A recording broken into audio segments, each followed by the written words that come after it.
Welcome everyone to the 50th episode of Deep Drinks Podcast. This podcast is lit on God, no cap. So this episode, we're going to be doing a bookshelf tour, but I want everyone to make sure you subscribe and make sure that, and there's also, if you want to support this channel financially, you can become a member and also check out our Patreon page. We have a couple of really cool things coming up. The first major thing we have coming up is in April, we have the Purity Culture panel, Purity Culture Horror Stories.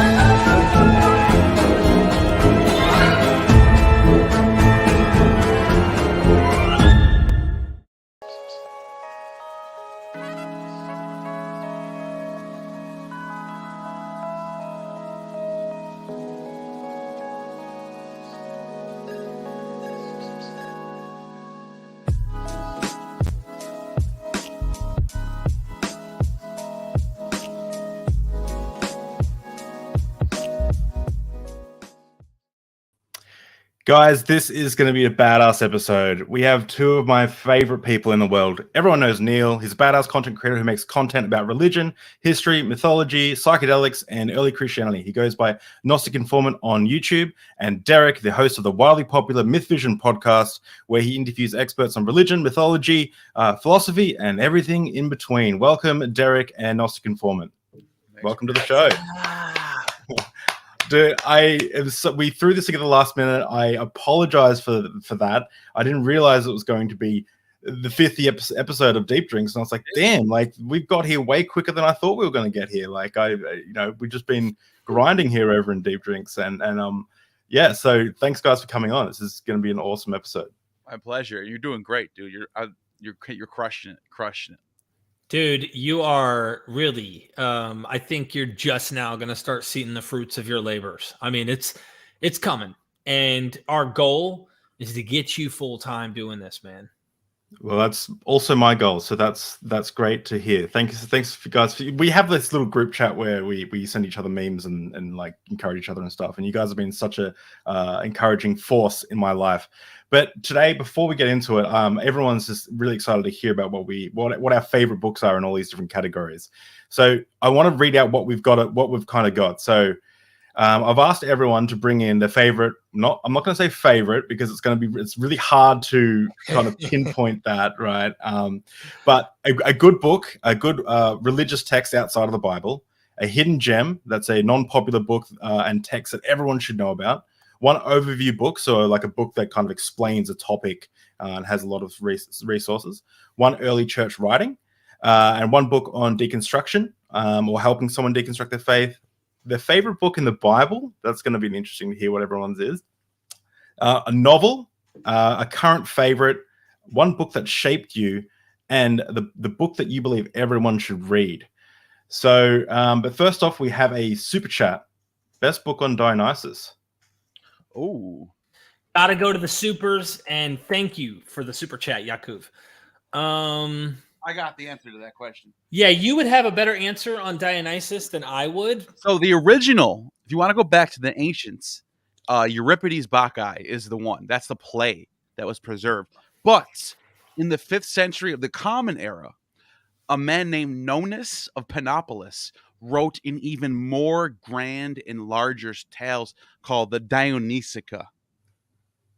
This is like taking Euripides Bacchae and blowing it up into it. Look how big it is. And by the way, this particular version has 48 translators working on this. Wow. Jeez. I just knew Neil was going to bring some whack, like some amazing stuff. Like I'll be honest, right? I have never really been a big fan of history. Like I've found it boring. I've never really found it interesting. I started getting interested in history when I started watching MythVision because of early Christianity, and I was like, oh, this is interesting.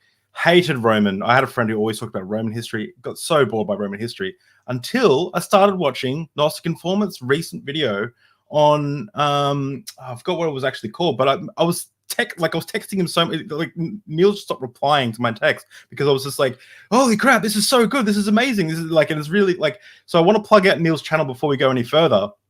Neil, you have an amazing video that's just recently come out. Dude, What is that? If you have not seen this video, this video 5 hours ago. I'm in love. Yeah. Let me just show the. He shall have offered wine and cake. He shall have offered wine and cakes. Now every coup for whom such things are done shall have an existence among the living ones, and he shall never perish. Like a Eucharist. He shall have being like unto that of the holy God. This idea of a bodily resurrection, you're exactly right. And I think the comparison is very apt between Jesus and Osiris.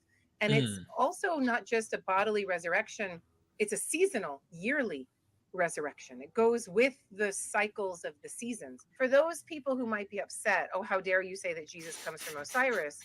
I'll say that we're all working with the same matter of this earth. We're all working with the same seasonality, love, which is it's such a massive concept. And the Egyptians use the word love all the time. But love, mer is the word for love, merut. How does one understand this? Force, it's not divinized. It's not something that can she's dropping move about on its own. It's just, she's making you think like, wait a minute, necessarily what's going on here? That category.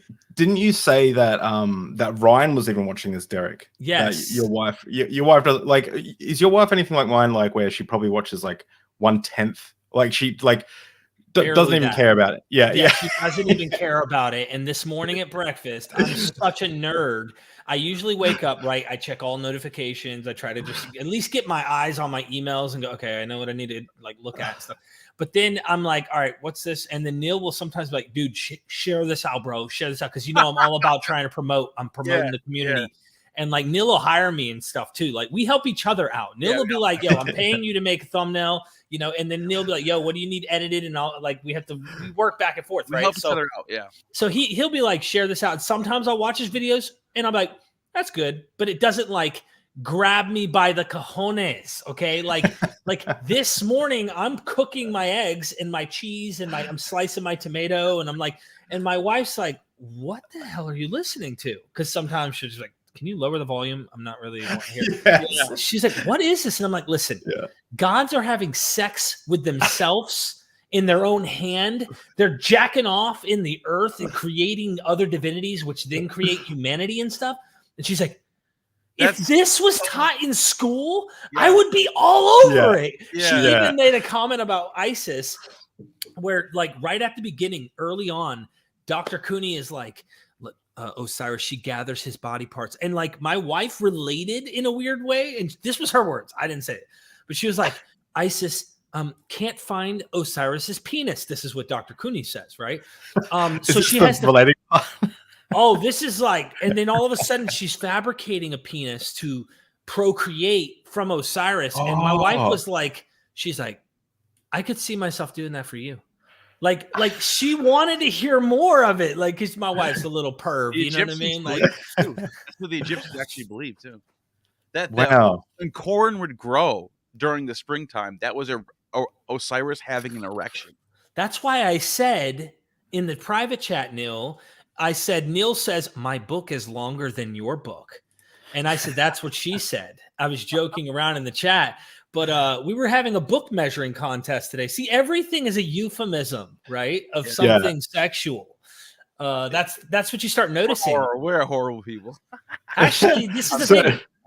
They say the next generation is going to be worse. It's like, dude, have you not read some of the literature in the ancient world? Yeah, I call bullshit on that. I don't think the worst. I think the generations generally get better. I did a video that got age restricted. All I was doing was reading text from. It got age restricted. It's that bad. Well, were you reading Mein Kampf? Was that the problem? But it's fantastic. Like the modern day porn would be equivalent to what they're writing. Yeah. The imagery in some of these texts, like Marshall from the 1st century and a couple other people from the ancient Greek world, they're really, really writing some graphic stuff. Like they were, that's what they were doing. Well, guys, I am I know we're going to have the best time, but we've all got our busy schedules, and I know that we're going to. This could just go on forever. But so, firstly, I want to mention to everyone we're doing a giveaway. Okay, this is the 50th episode of Deep Drinks. So at the end of this episode, I'm giving away a $50 Amazon gift card, so you can spend it on buying some of these books that we're. This is my gift back to the community. You guys, I did not know this. Yeah. Okay. So all you need to do to enter. Share this video out, and then do hashtag 50 deep drinks in the chat, and then it'll pop up and you'll go into the draw. And then at the end of the episode, you have a chance to win a $50 Amazon gift card to buy the books that we are suggesting that you buy today. Also, each book will be linked, and they'll be able to, it'll support the channel because there'll be Amazon affiliate links. So I'll be running back doing that. So guys, let's talk about the first book, and this book is, this is your, we won't say favorite, well, let's say so one. Hold on, we got people asking, how do they? So they don't need to hashtag it just in the comments section, right? You're saying on social media hashtag? No, hashtag in the chat. Sorry, yeah, Okay, hashtag in the chat. Yeah, but you can also hashtag it if you share it out, and that'll make then I know that you've shared it out, which would be really good. But where do they need to share it? Facebook, Twitter, anywhere, Facebook, Twitter, wherever, to your mum's prayer group, to like wherever you want to share the video. That's totally cool. So just share the video out and do hashtag 50 deep drinks, and then you have a chance to win the $50 Amazon gift card. So, and we have super chat as well. When are you getting the GI and MV documentary and the book on the search for the real Jesus? We look forward to a collaboration for something like that. We have all that footage that you and I have plans. It's going to happen during this year. We're going to have to figure something out. Get together and did some go through all the footage and put something together, because there's enough there to make something with it. Maybe even the course thing. Remember, we had the idea of maybe doing a course with it, but we might as well just throw in a nice, amazing banger video for it. So, like, I don't know. We're gonna have to talk about that. How we want to do this, and we still haven't had time in light of all the courses we're currently editing and stuff we're doing. But we have so much footage. Me and Neil. Let me tease them, Neil. Let's tease them just to give them this super chatter what they deserve for helping support Deep Drinks. We went into the valley of Gehenna, okay? As the lore says, a lot of people think that this is where the bodies were thrown from the war. If you go and talk to Dan McClellan, he'll say that's a myth. But either way, let's just say that isn't a myth and that they threw these bodies down here into this valley. Me, Neil, and my queen of MythVision, Ryan, went at night. It was spooky. I'm not going to lie. This was spooky. We're down there, and this is it is not like this safe place, okay? I'm not saying there aren't places that are safe, but man, there's some crazy stuff going on, even in Israel. We're going down there, and we're seeing caves. There's tombs everywhere. Dude, it was like going back into a time machine, dude. It was weird. And it's all at night, and we're filming at night. I grew up in the city. I've never seen anything like this before. It was just new to me. You know what I mean? The point about that super chat is the book. Yeah, we're gonna have to do books at some point. Like, there's just no way out. Yeah, 100%. Thank you so much for the super chat. I really appreciate it. And guys, yes, thank you for hashtagging 50 deep drinks. We have 11 entries so far. Keep them up, because you might have a chance to win a $50 Amazon gift card. So let's get into this, guys. Let's get into this. So the very first category is one religious text outside of the Bible, and I guess who goes first? I guess I'll go first. Sure. I'll go first because I'm at the top, and then we'll go back the other way the next time. Okay. My choice is the Bhagavad Gita. That's a good one, dude. I have this. Yeah. Look, I have it right here, actually. Yeah, it's version as you. Yeah, it's so good. It's. I really appreciate really appreciated it. I'm not a Hindu at all, but I've told this story I think last time when you came on, Neil. The first time I read this, I was in Bali. It's a Hindu island, and I was drunk poolside. My wife's next to me drinking like a cocktail. There's like techno going, and I'm listening to my headphones, and you can still hear the techno over my headphones, and I'm listening to this like ancient spiritual epic from from the 4th century BCE, and I get to chapter 9. and I'm like having this like experience. And I'll just read a little bit of it. I am the ritual and the sacrifice. I am the true medicine and the mantram. I am offering and the fire which consumes it. I am the one on whom it is offered. I am the father and mother of this universe and its grandfather too. I am its entire support. I am the sum of all knowledge, the purifier, the syllable Om. I am the sacred scripture, the Rig, Yaju, and the Samavedas. I am the goal of life, the Lord's support of all, the inner witness, the abode of all. I am the only refuge, the only true friend. I am the beginning, the staying, and the end of creation. I am the womb and the eternal seed. And I'm like, did I just fucking pull open like Psalms or like Isaiah or something? Like, holy shit. Oh, and this is written 400 years before Jesus was kicking, you know, like that. It's crazy. So this really blew my mind. And you know, it's one of those things where I'm a non-theist. I don't necessarily have a belief in a god, but definitely when I read some of these old religious texts, I get this like warm feeling. And this one definitely did it for me. And that was testament to me that that it's not just Christianity that can give me those warm feelings. So for me, that's this book for me, and it's really good, really interesting. I actually want to read it again because I just love it. And I have a little version. It's fantastic. Did you know that that's actually a section out of a larger piece of literature called this right Mahabharata? Yes. And it's like it reminds me when I haven't read this whole thing yet, but I've read through it like bits and pieces. It's a lot like Greek mythology. It's like different gods going to war against each other. It's really similar to Greek mythology in that way. But that section, they for some reason, the book that you're holding, that is like the section that everybody thought was like the divine words of Krishna himself coming. Yeah, like that was like the special part of the text that everyone focused on. You know what I mean? Yeah, it's kind of sad. Like I live in Australia, right? We have the oldest living culture in the world. 60,000 years we estimate that Aboriginals have been living in the communities in Australia, and I had nothing about their like religious beliefs or practices, like hardly anything. And then you even got like the non-Abrahamic faiths, so like in India, like when I first started learning about them, I'm like, holy shit! Like there is just so like. The Abrahamic religions are a blip, like a drop in the bucket compared to the religious thought of which we have documentation for all over the world, right? And then you think about like what don't we have documentation for? How like human species has been around for hundreds of thousands of years. How has thought changed? You know, it's incredible to me. Like to me, it's inspiring. I love that. It's amazing. Yeah. I love that. Got some great people in the chat, by the way, David. Just to keep an eye on these wonderful people that are showing up. Just keep that in mind. I look. You want me to go second here? Let's get a second. So I was before we did this, I was asking. Me and Neil did a little video call, and I was like, "Bro, some of this stuff, I'm not sure what to pick here." So I'm just throwing up the entire series of the Greek epics and Virgil. Nice. Good idea. So nice. the Iliad, the Odyssey, and Virgil, the Aeneid. Those are definitely religious texts too. Well, they connect to what you kind of. Someone might say that's mythology. No. The Greeks thought these were holy texts about God. They believe. I love this, and it connects to your whole, going to the Indian side, because Proto-Indo-European material has definitely crept into what we see in the Greek world, and so there is like some type of connection here.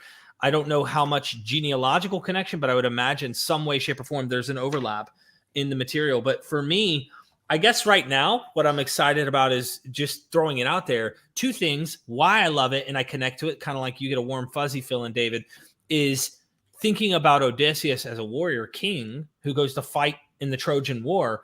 My dad was a Green Beret in the Special Forces. So he would leave his love, my mother, his children. I kind of look at myself in a way like Telemachus when I read the story. And then he comes back. I'm not sure if he's going to make it back. And one time my dad was in battle. He was jumping out of an airplane. Something happened, or jumping through a window. I can't remember. They were dropping off the top of a roof into a combative situation, but he broke a rib and it punctured his lung. We didn't know. We got this panicking phone call thinking he might die. So like, I'm wondering if my father's not going to make it home. So like, there's a sense in which when I read this story, it actually reflects my own experience. And so I'm like, hold on, I know what it's like to have a warrior for a dad, like Telemachus. Wow. Yeah. And also in the Iliad, the way it's written, or should I say composed by Homer and translated, because I haven't read the Greek or anything, but like the translation, I have the same one as you, by the way, Derek. The translation you have with those collection, that's probably the best one out there. But like they capture the feeling of the battlefield, where there's like a soldier who runs up and then a spear flies through his chest, and then like the soldier started to see darkness creep into his vision, like he's dying. Like I'm reading this and I'm just like, damn, this is like some real heavy shit right here. Like this is not like this was probably intense for people to hear the bards perform this, because that's how they used to. That's how the people didn't read it as much as they heard a bard play it with an instrument and sing it. That's how Homer was portrayed. You know what I mean? But so I've linked that in the description, not in the description, in the chat, and that is an Amazon affiliate link. If you click on it, you'll support this channel. But Constellation Pegasus, and I'll do that for every book, by the way. Constellation Pegasus asked a great super chat. Thank you so much. The Greeks considered those books Derek showed religious. Let me show you. Just to illustrate to you how important the Iliad was. Apparently, this might not be true, but this story does illustrate how important the Iliad was. There was a rumor that Alexander the Great kept a copy of the Iliad under his pillow, and it was personally annotated and had writings in there in the margin by Aristotle, his tutor. So just like think of that image of Alexander the Great, the world's most powerful man, just conquered the East, and he's sleeping with the Iliad under his pillow. You guys get me so pumped up, because I haven't read the Iliad, I haven't read any of this stuff. I'm so new to history, so you guys get me so pumped up to learn about this. I love that, and then it's not only in what Neil's saying there, and I'll be brief because we got to get to Neil's book. Is even the way that they would like when they would copy this material, or when they would go about trying to use references, they were very careful about making sure it stayed and remained in that archaic Greek form. So they used this book as the teaching book for those who would learn Greek. You had to go back to the older form of Greek to learn how to write in Koine or Attic or whatever the Greek might be at the time as Greek evolved. So educated people like the gospel authors, hint, hint, we'll get into some stuff as time goes by, needed to know at least, I would suggest, the Homer's Iliad and the Odyssey. But there's even a case to be made that the Gospel of Mark may know Latin and may have read Virgil's Aeneid, which is also propagandistic but religious for the Roman Empire. They are trying to spell their genealogy, well, like in a way that comes out of the Roman. Virgil wants you to know in the beginning of the Aeneid that this is a third installment. He wants you to think, okay, the Trojan Wars ended, Odysseus did his thing. Now this new character, well, not new character, he's actually mentioned. Mentioned in the Odyssey and the Iliad. Aeneas, he's going to go to Italy now, and this is the third story. And so the other story of Carthage and Dido and all that. So it is basically saying like in the same sense where a new Batman movie will come out and it will like draw upon the other Batmans that came before it. That's what Virgil's doing with Homer. He's just coming along and saying they're creating a foundation myth to why Rome is going to be the one, and they're just borrowing it from the earlier Greek narratives to do such. And we see the same thing in biblical authors. Yeah, they're hard to learn traditions and stuff. But go ahead. I was gonna say I heard this really this horrible atheist philosopher wrote this quote: denying the New Testament use of Greek sources is like saying the Hebrew Bible was written without borrowing from Egypt, Assyria, Babylon, Persia, and Greece. A fairy tale. It's time to face the music and acknowledge the truth. I mean, what a quote. I mean, can that guy even substantiate necessary I'm not so that was my Derek. That was great. That was actually a great quote, Derek. That was, yeah, for sure. Neil, what's your I'm glad you went before me, Derek, because I'm going to draw upon what you just did. So you have these, right? So I was going to go with like the Orphic hymns and kind of just be boring and say, yeah, these are Orphic hymns. People recited these hymns and they lit some incense and they met, that's how they had their. But I'm going to go a little deeper because Derek's talking about Homer and Virgil. And also in the same time as Virgil, you have Ovid. Mm-hmm. And Ovid's writing what's called the Fasti, which is it's the prescribed monthly festivals of the Roman calendar. So these religious festivals that would come along. And Ovid got famous for writing all these love poems. He was a poet. And then when he got super famous, he put together the Metamorphoses. That's what I had. I just pulled that off the shelf. I was like, Metamorphoses, kind of like what Virgil does, is Ovid's looking around at all these local myths all across the newly found Roman Empire. This is a newly found empire. Augustus is inheriting the work of Pompey and his adopted father and Sulla. This has all been going on for the last century. Rome's conquering the Mediterranean, so they're writing these myths in Latin. These are Greek stories from Phoenicia, the Adonis myth of Venus and Adonis, which is a myth from Cyprus. You got these Phrygian Attis myths, and he's putting it all into one spot for the people in Latin to read. And that's Ovid's Metamorphoses. So this was a big deal. And according to Mary Beard, people had copies of this stuff in the temples in Rome. And they would recite these poems in the temples as kind of like how Callimachus has these different epigrams and hymns that people in Alexandria would read in Greek. That's just how religion was done before the Christianity. People would read, listen and recite epigrams and hymns, Orphic hymns, stuff like that. And now everybody can tell you need Jesus right now. You really need Jesus. But that's just fascinating, though, because it's like they're always changing and retelling myths that came before them. You just that's just how shit was done. You know? Yeah. That's awesome. So I'll put those two, so the Metamorphosis and Fasti in the chat. So if anyone wants those links, they're just there. We'll actually circle back around. So do you want to now, Gnostic, Neil, do you want to do your hidden gem? So this is your non-popular text that everyone should know about. So I am a huge fan of Walter Burkett. And he's got the book called Greek Religion, which he's pretty famous for. But the hidden gem that I chose is The Ancient Mystery Cults by Walter Burkett. Oh, it might not be a totally hidden gem. There might be some scholars in the chat. We know what that is. But it's not a household title. It's not like it's not like the Iliad or something. So I thought it. I've never heard of it. Good. At least I got you a hidden gem then. Good. But Really, this is going to spend all my pocket money. Or this stream.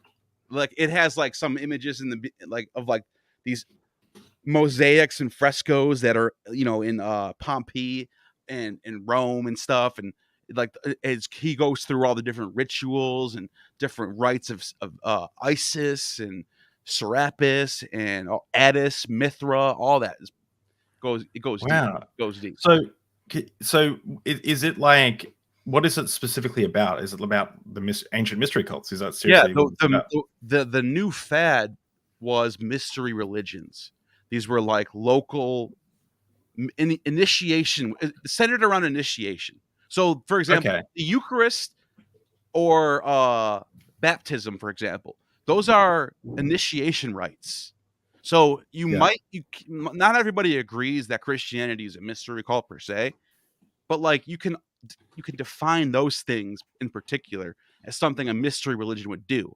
So in Apuleius' Golden Ass, Apuleius gets initiated into the cult of Isis by dipping his head into the water 7 times. So there's mystery religions have different rites depending on where it is and where you're Eleusinian mysteries, they had their own thing.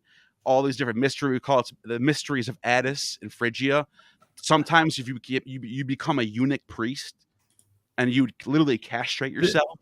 There was all these different mystery religions. This is all in here. All this is in here. That's so interesting. I get blown away. I'm getting blown away every time I talk to you, Neil. I get so blown away. Max, this connects to his latest video. I mean, Egypt is the mother of all of this stuff. It is. Oh, it's just, and I mean, it takes its own flavor and takes on a life of its own. But you can thank the Osiris cult. it's like when Isis Osiris. the way I'm starting to see it, just from my amateur brain, the way I see it is Egypt is the OG. Say that again. Amateur brain.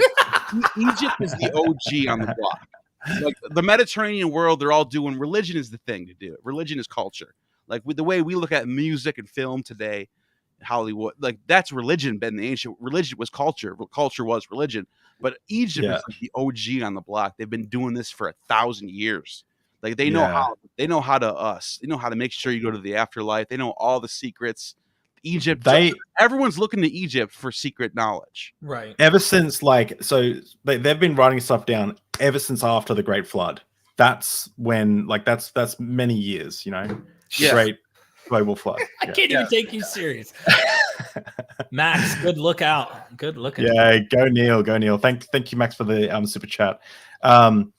Okay, Derek, what's your my little nugget? Your hidden gem. There's a lot of stuff, and I was like not sure exactly what to do with this one, but I went with Ronald Hindle reading Genesis. Oh wow. This one, 10 Methods.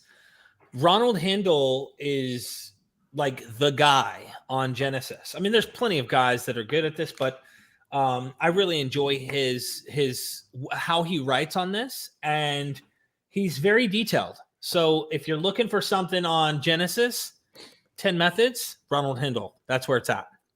You're going to find out. You're going to find out real quickly like what they're doing, what they're trying to do by writing Genesis with Ronald Hindle.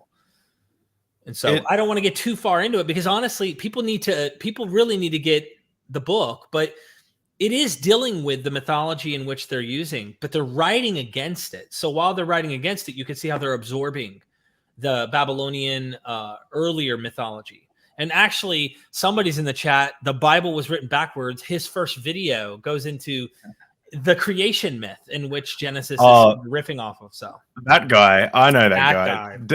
He teased that he had some announcement to make and he wouldn't tell me. I was like, what is it? And then he just posts, because I was hoping it was going to be a YouTube channel, but I didn't want to like say it in case it wasn't it. And I'm just so stoked. Go subscribe to The Bible Was Written Backwards, Dr. Matthew Monga. It's amazing. We have a bigot in the chat right now. YouTube by hat size. I mean, can you really? I mean, we need to deal with this person at some point during the stream. Dr. David Falk has amazing breasts. Constellation Pegasus.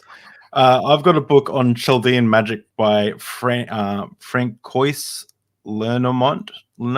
I need to get read. Anyone heard of this book? No. Heard of the Chaldean oracles, that's translated by Thomas Taylor, but no, not the Chaldean magic. Sounds interesting. Yeah, that's something Neil really would cover. I mean, Neil's all over the magic and mystery, and those Chaldeans, man, they're just like the Egyptians. They're OGs. They've been around. Yeah. So is it? I think it's. I think I found the link: Chaldean magic and its origin development.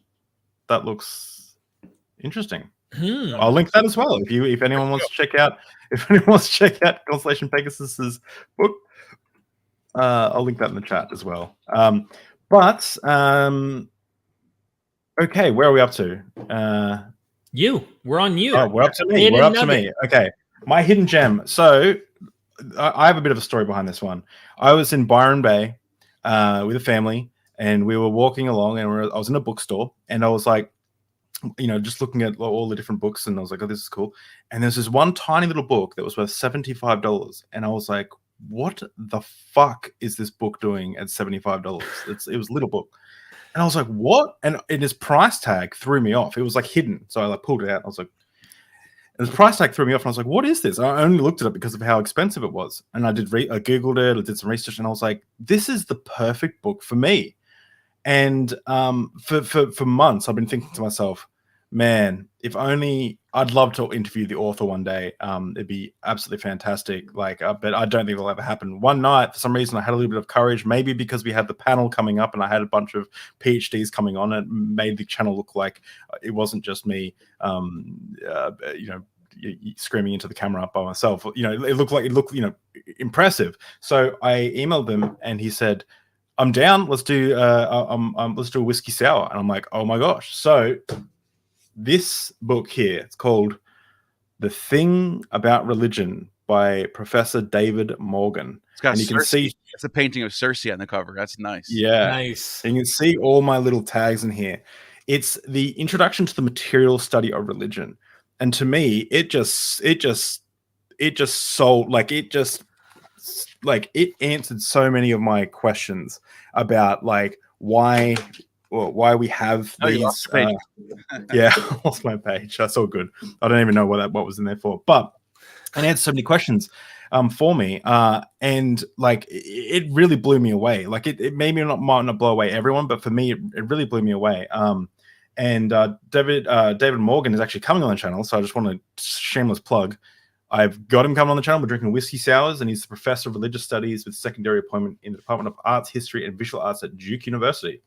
So that's going to be an awesome episode in 13 days. But this book, I have to recommend it. It's really good. I'm gonna have to check that out. It's a good one. It's good. It's really good. Definitely.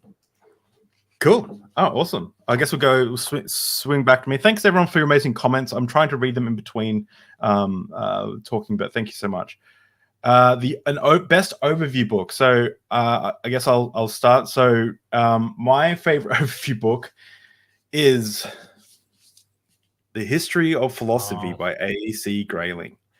This is a beast, as you can tell. And what I've done is, and my friend saw me do this, and he said, you couldn't pay me enough to do this. We're just very different people. But in here, I've written, so you've got like different tags, right? So you've got miscellaneous, history, story / analogy, and famous idea. And then in the side, and you can see I listened to the audio version, and then I go through and I reread it and put in the tags for each section. So then I can go to, say, philosophers of the 19th century, and then just go bam, like here's an idea. I can go to Hume, and I can go straight to one of his like main points, one of his quotes, and like bam. And it's just, I find it fascinating. So for me, I struggle to understand when I'm reading just like by myself, like just reading like a normal person.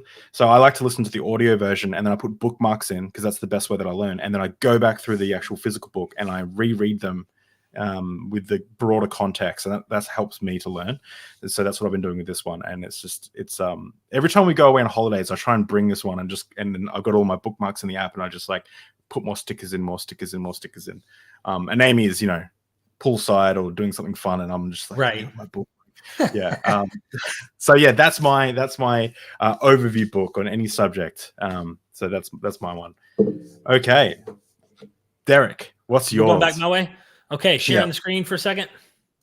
All right. I have this thing right now, a secret crush with Yahweh. And so I would recommend Daniel McClellan's book here. If you're getting an introductory, you want an introduction to the God that we see within the Hebrew Bible that we call Yahweh. This is a good introduction. In fact, while we were in Israel, Neil, we saw the standing stone that was within the Israelite Museum, or the Israel Museum, and that standing stone was Yahweh, Yahweh's image that represents him. And Daniel's book, if like for me, I'm wanting to like get my head wrapped around this God, because too often in my interactions online, what we find with Christians and those that are wanting to like tell everyone you need to believe this is true, he really rose from the dead, the whole nine, like you find that oftentimes they're not recognizing the ancient Near Eastern deity here. They're not getting down into the corporeal deity that we're talking about here called Yahweh or El or whoever.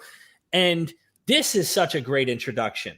I really think it's more than an introduction. You've got to know some things as you dive in, but he goes into the science behind perception and how the ancients would have probably viewed and understood their deity and such. And then in an interview I did with him, he actually teased me that his dissertation he presents Yahweh as a potential man from antiquity. Dude, imagine this. And I try, you can stop sharing now, but I hope people will go and get a copy of this. It's free if you don't want the paperback or the hardback. I was just about to post that link. If you can't afford to support Dan and his work, he's put it for free on his link tree, so you can go check it out. Dan is without a doubt. Yeah. Holy Yeah. shit. Like I just can't even he's the man. I got the channel on, the bell on. I watch everything. Yeah, dude, he's Yeah. dropping those shorts and engaging with the most cringe stuff online. You got to give people like that credit. One thing, and then I'll shut up. I was explaining this book to my brother-in-law, Juan, and I said, now imagine 4,000 years ago, a warrior of his tribe was named Juan. Somewhere in Arabia, northern Arabia, who knows? They're desert dwellers and they combat, right? And this dude was just a beast. I tried to make it personal by calling him Juan to make the point. Don't know anybody 4,000 years ago named Juan, but anyway. So he ends up being a badass in his tribe, and his tribe venerates him, but he dies a victorious death in battle. He's a man of war. Okay? He's a man of war, as the God of the Hebrew Bible says, I am a man of war. And these tribes venerate him, even put a tombstone, a standing stone, let's say, that represents Juan. And Juan evolves over time to the point where people in the 21st century are saying Juan is outside space and time and controls all fabric of reality because their philosophy has evolved. Right. So now Juan, this man who once was just like you and me, the Mormons might be onto something here, just saying, ends up becoming the God and creator of all substance, like all existence. Wild. That's so wild. In fact, to answer Digital Hammurabi's presuppositional argument, it is Juan that we owe credit for all of the existence and truth and any claims that we ever make. So our foundation is built on Juan. All right. That is the kind of perception I tried to paint to my brother-in-law. And he was just like, you're kidding. Holy smokes. So it made him think like, holy, you should go check out the book. There's my plug. Awesome. Wow. That's great. Now, my choice for overview was just quick super chat before you say that, Neil. Please do. I have a Bible. Anyone was that Bible? Anyone read the? Has anyone read the Bible? What anyone heard of that? I've heard of that? No. What is that? Not Yeah. much. I never heard of the Bible. Well, thank you. Well, actually, to be like a nerd or like a well, actually, one of those memes.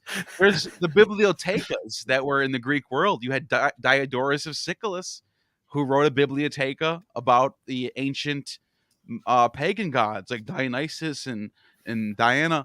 And then you have the bibliotheca of Apollodorus of Rhodes, who sort of takes Hesiod's myth and sort of like compresses it. So Bibles were already a thing before the Christian Bible.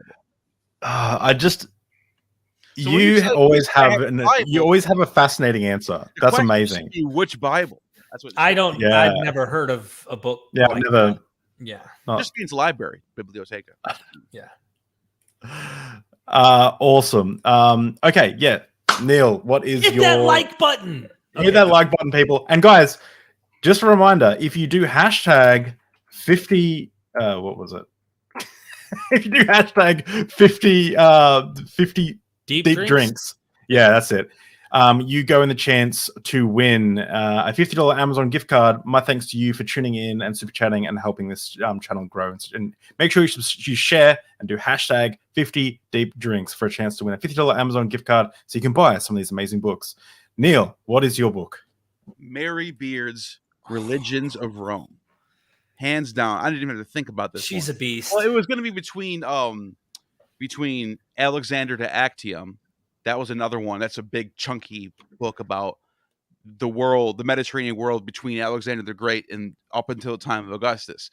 But I wanted to go with the religious text, and this is my favorite. It's like 90% of the sources I use for my videos is probably from something in here. And she just this is if you're like a big fan of ancient religions, you have to have this. Just you have to. Oh man. There's no way around it. And by the way, she is huge. And what I mean is like big name, popular documentaries. They're obviously only having her on, judging her by cup size, but obviously, she really helped me. He's never gonna live that down. Like the rest of his career is fucked. These really helped me in my deconversion. Not that they're like counter-apologetic books, but they demonstrate that all these religions that these Romans are taking part of are the way religion is done, there's only certain things that religious people do. There's so much overlap between all these religions, and these books really show that. They really do. They really do. You're touching something so important, Neil. I mean, we're dealing with the same, and Karakuni says it. We're dealing with the same elements, the same material substance for which all these religions are coming out of. To pretend that one is unique and all the others are not, like they're all unique.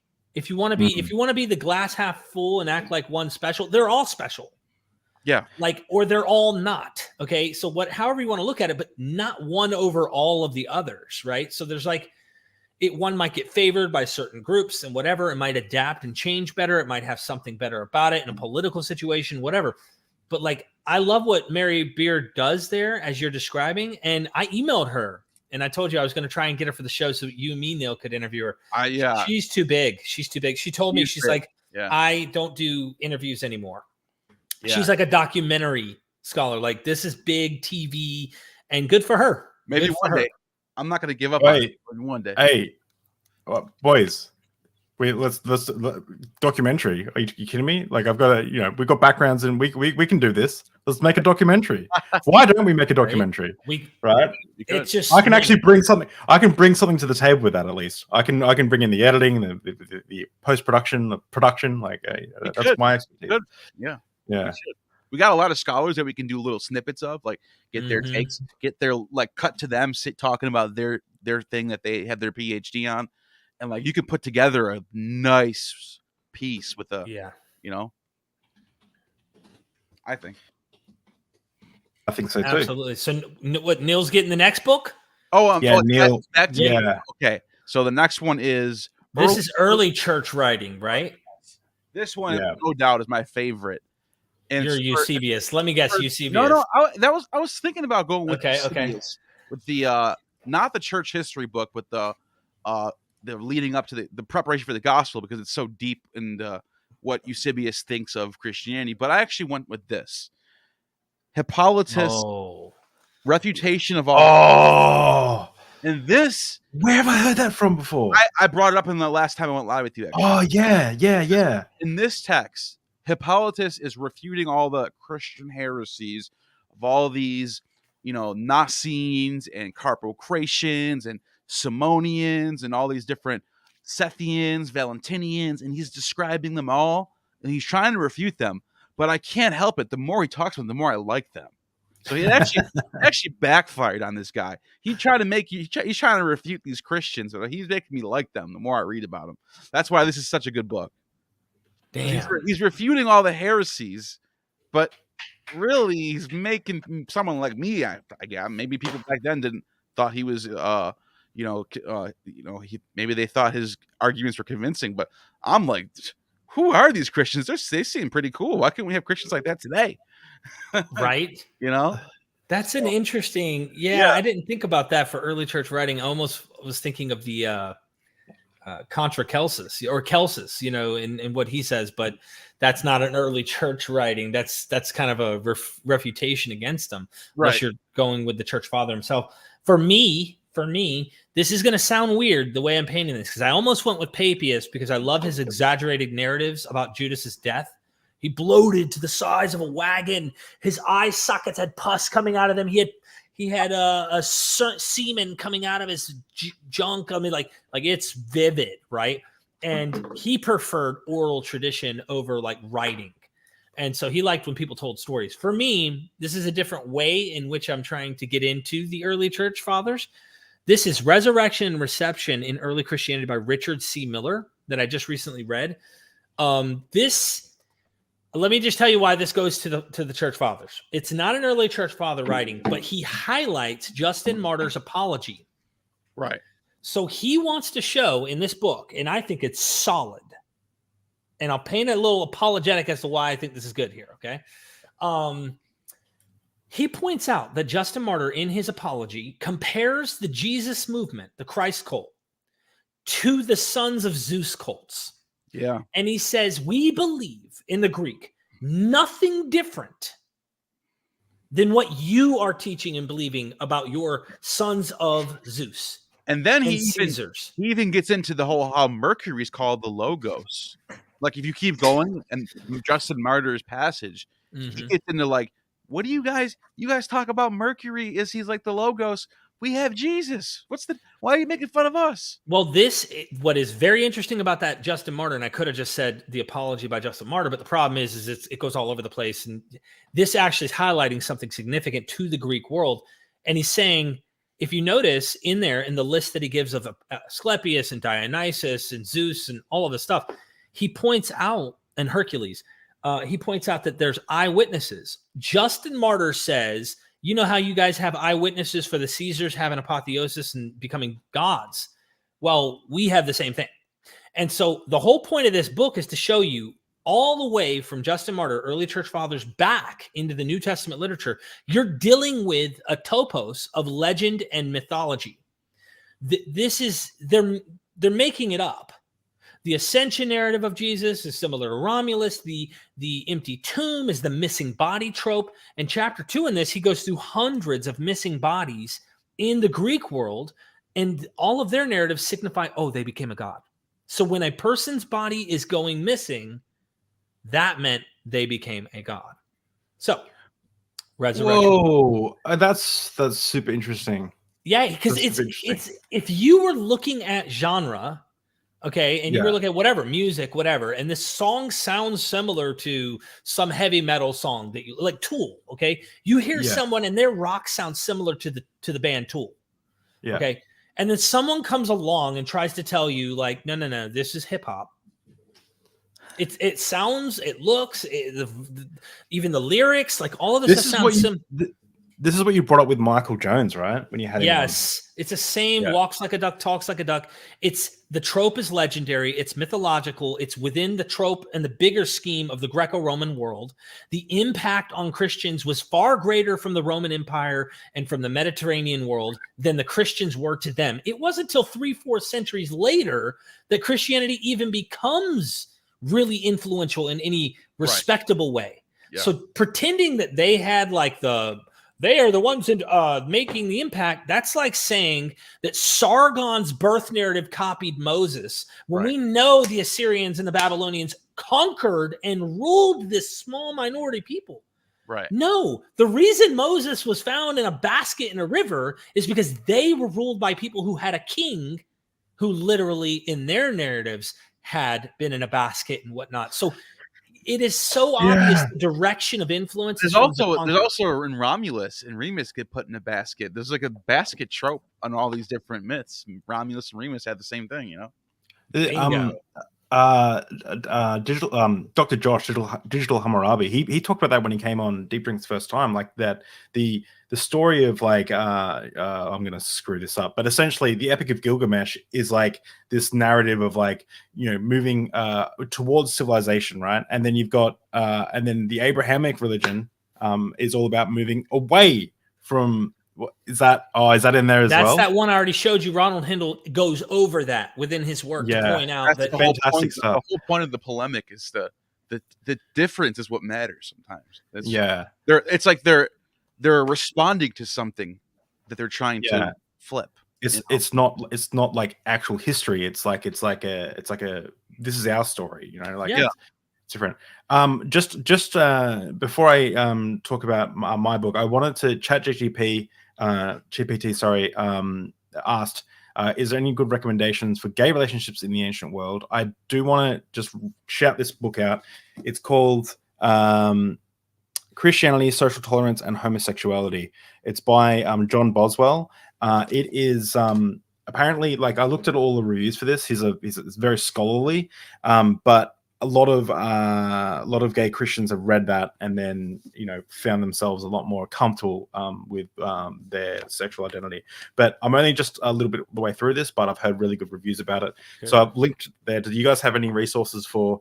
Well, you know what's interesting in the ancient Greek world, they don't have a word for gay.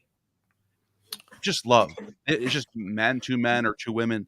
There's no. They didn't say. I love you, boys. There's no gay. It's just, there's just people who love each other. Like, so you have representation. Like I mentioned, Ovid's Metamorphoses. You have Apollo and Hyacinth. This is why male relationship. You have Zeus and Ganymede. It takes him as his cupbearer, and he's in love with them. He thinks he's the most beautiful boy in the whole world, and so there's representation in the Greek world. They just don't label it. That's why, and I don't want to get caught up in this, but I wonder if our categories are harmful rather than it being more fluid. And I think that's what the LGBTQ plus community is trying to do in terms of saying we're all humans, and there's various there's 50 shades of gray, baby. I mean, like my point is there's so much nuance, and we've created categories. Oh, you only like these people. Like, people loved everybody, and it was totally normal. Yeah. And for those who aren't part of the Patreon, and you should become part of the Patreon if you can afford to support this channel, because I'm doing my best to create some good content over there. But I did interview Pepe Julian Ozima, but the interview was disrupted because of internet things. He's a trans man. You'll know him from the "Why Are You Gay" clip online. You are gay. It's like a famous internet meme. But we talked about we only got about 20 minutes in, but it's on the Patreon now. Didn't have to censor anything yet.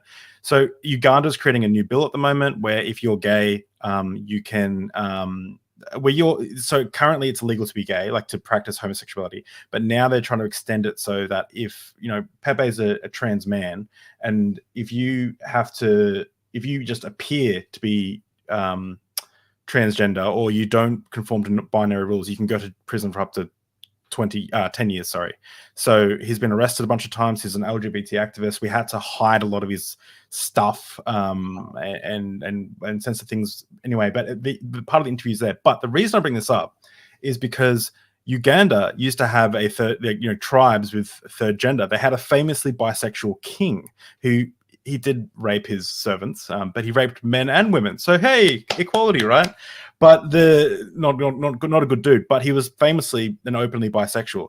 Uganda didn't have an issue with homosexuality until colonialism, and especially until evangelicalism came into and started influencing Uganda. And now a lot of the Ugandan people are like, we don't want homosexuality here, but it's like, hey, back in the day, like 200 years ago, no one had an issue with homosexuality.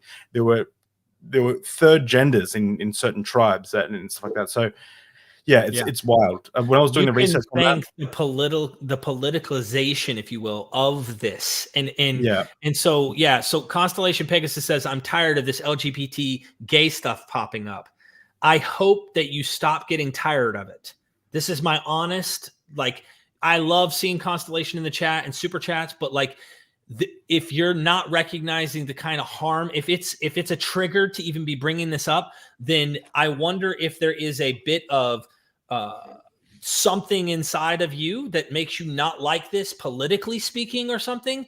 But we really need to spearhead that resistance to openly talking about this, because you go into antiquity, the Greek world, you love the stuff we're talking about here, and things that Neil's bringing up, these mystery cults.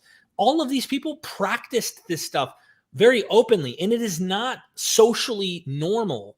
This is something we're trying to make more socially norm. So I hope that is the encouragement I would give to you, is don't get tired of it.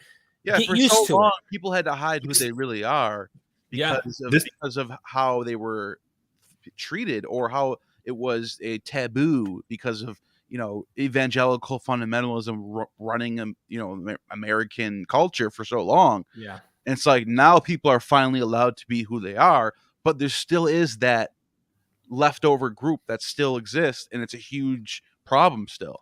I will just say the reason I got this book is because I went halves with my Christian friend who I met in ministry college. First ever guest on Deep Drinks. He was closeted for 45 years, and he was really struggling with depression and suicidal thoughts.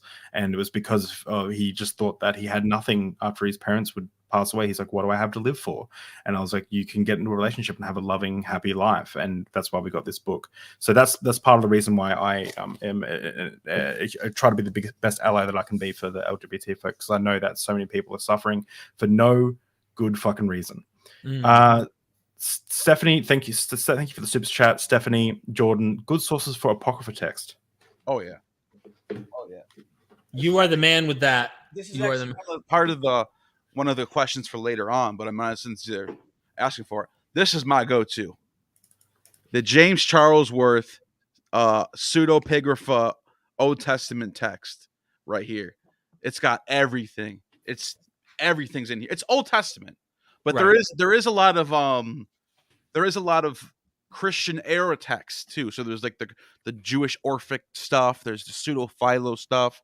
A lot of stuff it's a little bit of everything in here. A lot of Greek, a lot of Hebrew, stuff like that. All obviously translated to English, but like it's got all the commentaries on the bottom from the scholars. A lot of people worked on this. You know, it's Is that in your book list? It's actually your I think it's your last question. No, not your last Okay. question. Oh no, it's the next question. 2 questions from now. But it was the Bible books one. I picked Genesis, but we'll get to that later. But yeah, it's in the list. Awesome. Okay, cool. I'll post that when we get to it. But that's awesome. Thank you for the super chat. And thank you for the super chat GPT. My book, which just want to make sure we're getting through this because I'm just as bad as I'm the worst at getting distracted. Early Christian writings. So for me, it has to be probably the only one I've ever actually read properly. Is Saint Ignatius of Antioch, the Epistles. And it was this one quote that I picked up this whole book for, and I'll just quickly read part of that. So he's on his way to, I think it was Rome, to be fed to the lions. He said, I am the wheat of God, and let me be ground by the teeth of the wild beasts, that I may be found the pure bread of Christ. Rather entice the beasts, that they may become my tomb, and may leave nothing of my body, so that when I have fallen asleep in death, I may be no trouble to anyone. Then I should truly be a disciple of Christ, when the world shall not see my body, see me as my body. So it's like, so what he's saying here, and I missed the start there, unfortunately. It's hardcore. He goes, I beseech you not to show an unreasonable goodwill towards me. Suffer me to become food for the wild beasts. He's like saying to the Christians, only then will I become a disciple of Jesus, when these lions have consumed me and eaten my, like, don't try and rescue me. And I'm like, damn, they're like, this is a Christian. Like this is a Christian. A lot of these early Christians weren't playing around. They were dropping out of society, like what's it? Yeah. They were living in poverty. They were living on top of pillars for 30 years. They were saying, I'll go to the cross. I'll do it. Like they were really hardcore about Christianity early on, you know. 100%. Back to me, I guess, one book on deconstructing, and this book I read every time I need to build up my faith in atheism. I'm just making clips for the apologists to use. No, this book really touched me, and I never thought a book on atheism could have such an impact on like my spirit. Like I don't believe we have a spirit, but like whatever that is inside there, that feeling. This book, I read this book, and I don't agree with everything the author says. His portrait's on my wall, though. He says some really cringe stuff about women and stuff, whatever. But what he says in this book just blew me away, especially the first half. God is Not Great by Christopher Hitchens. And I'm lucky enough to find this first edition copy in a secondhand bookstore in Brisbane. It is a fantastic book. I cannot speak highly enough of it.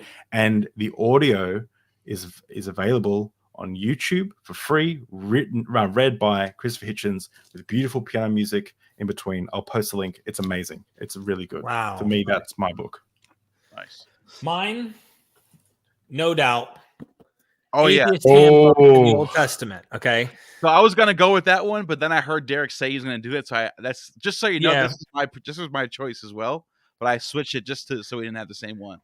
The reason and why I love this, it's not just like, all right, so you went with like, you could go with It's a good. you could go with like a Richard Dawkins book or a Christopher Hitchens book, or you can get like God Delusion. Everyone knows about the God Delusion. or Yeah. you could go with like a Daniel C. Dennett or something like Breaking the Spell and stuff like that, and that's more scientific and that's cool. But like deconversion for me, the way that Josh Let's get to the text. That's what I love. What I like about right. You're dealing with the Bible, right? So like a Yeah. lot of people aren't aware of what the Bible is and what is going on in this literature. And what he does so well, being an expert and a scholar who knows how to comb academic work, whereas like me, Nil, we know this probably to some degree. We know how to go and search the sources, check out what scholars say on this topic, but like Josh is trained in this. And what he has done in this work is he's taken like the bird in the nest, and we're all like little chicklins in the nest, don't know how to fly on our own. He flies, he picks up all of the good stuff that other academics have said. Ronald Hendel pops up in this a lot. Other academics throughout the ancient Near Eastern literature, Hebrew Bible, whatever.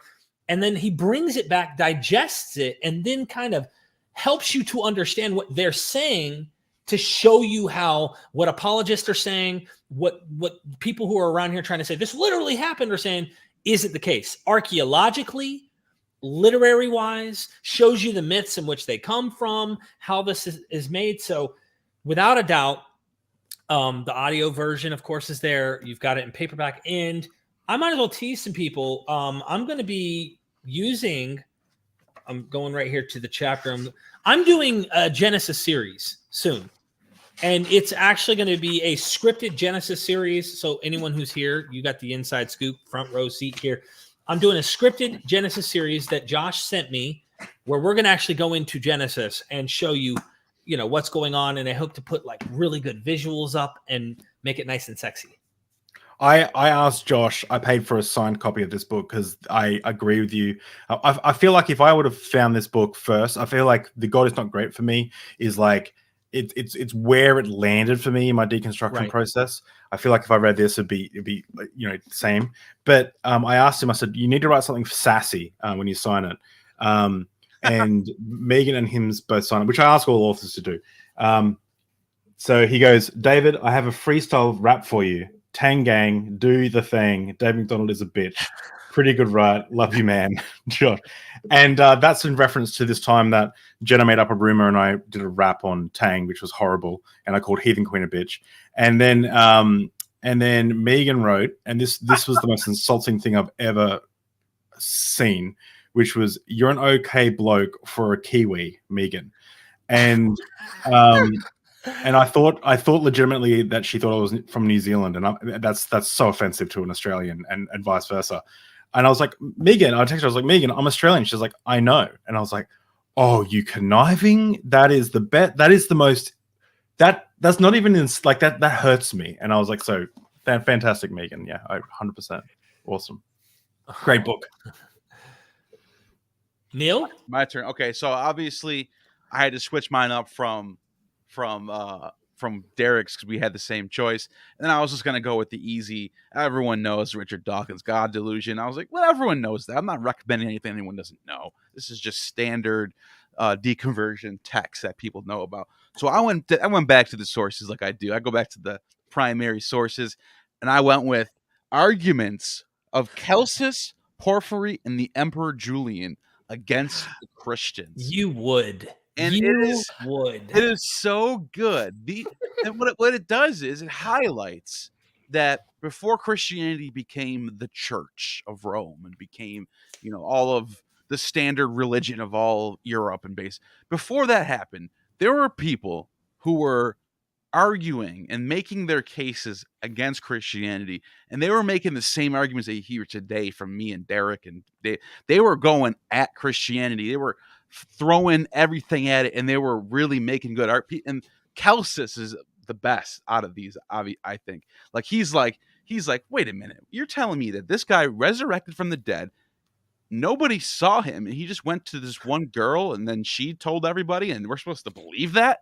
Like Celsus is like really ripping into this thing. Celsus is also bringing out like alternative theories as well. Celsus is like, well, he might have been the son of a Roman soldier. So there's a lot of really good nuggets in here. What is it called?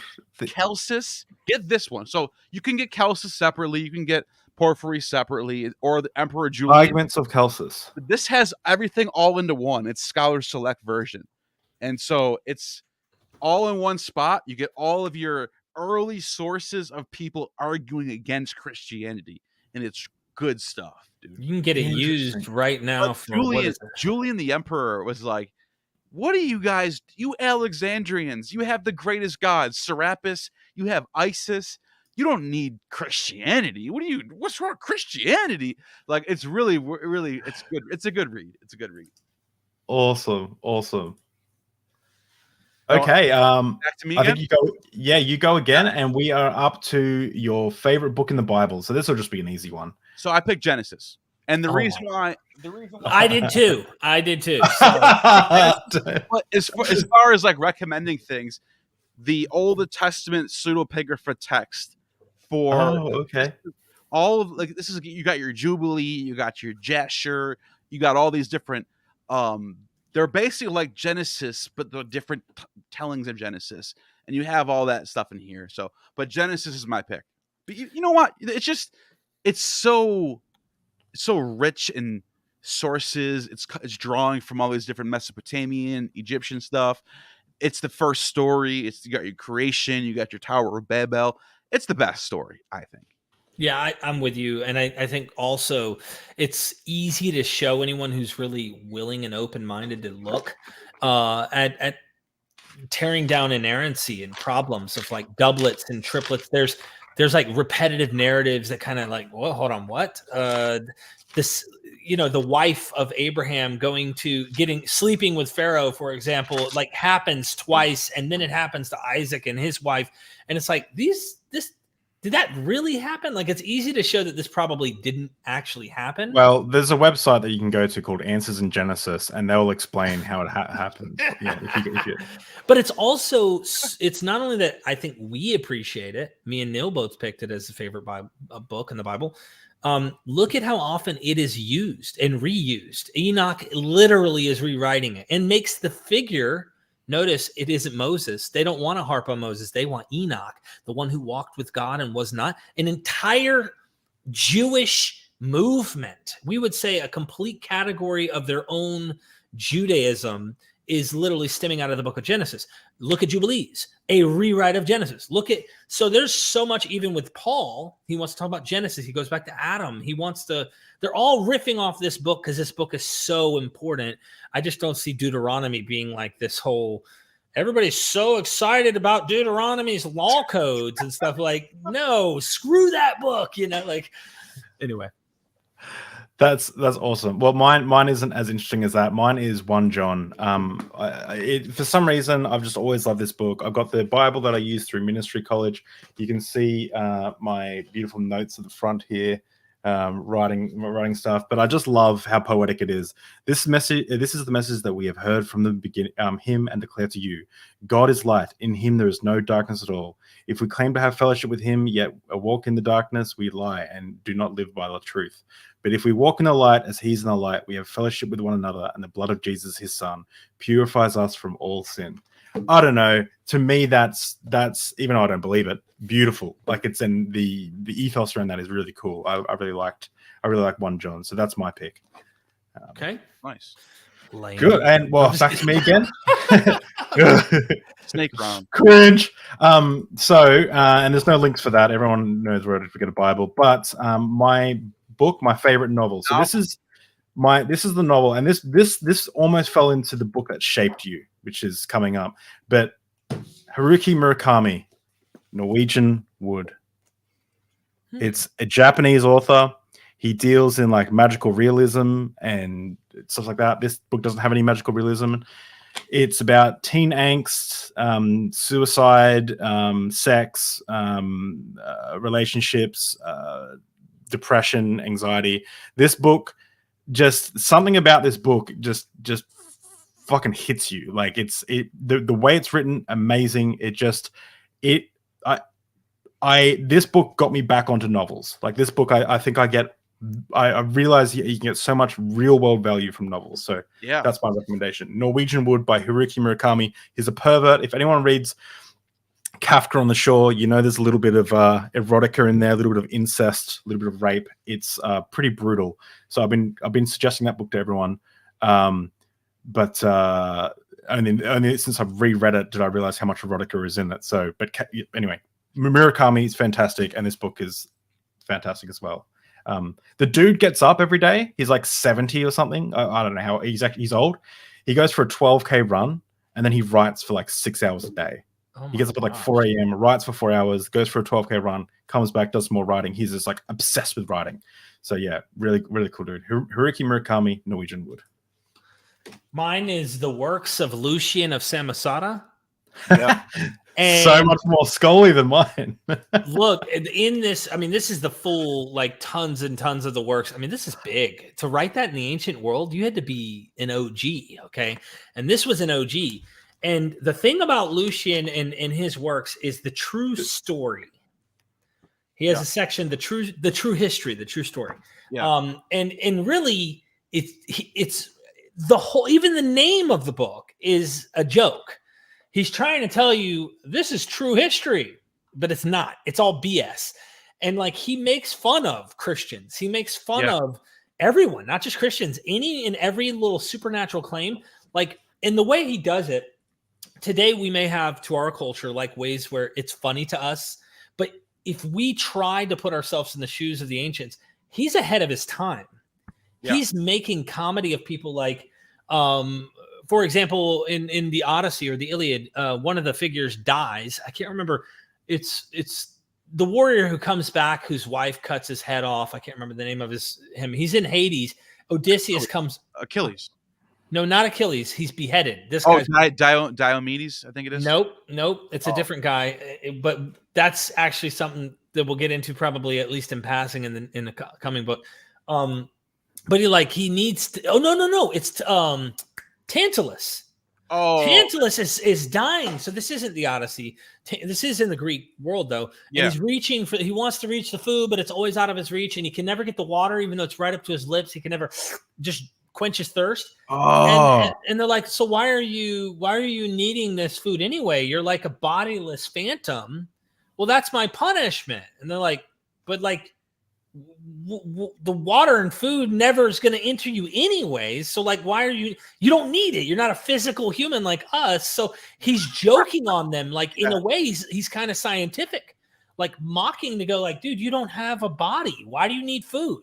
You don't have it's just going to go right through you. You're like a phantom. You're a shadow. That reminds me, there's a story of Anaxagoras meeting up with the Orphics, and they're telling the Orphics are like the ancient evangelists of the time. They're trying to get everybody to convert, and Anaxagoras is like, wait a minute, so you're telling me that if I do this, this, and that, I'll have eternal life?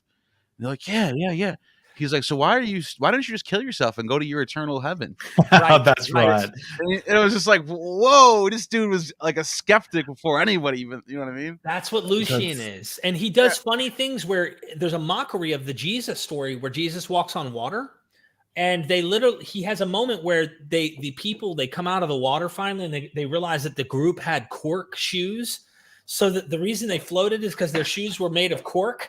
And so like he's mocking them, like they're walking on water stories. I think it's Lucian.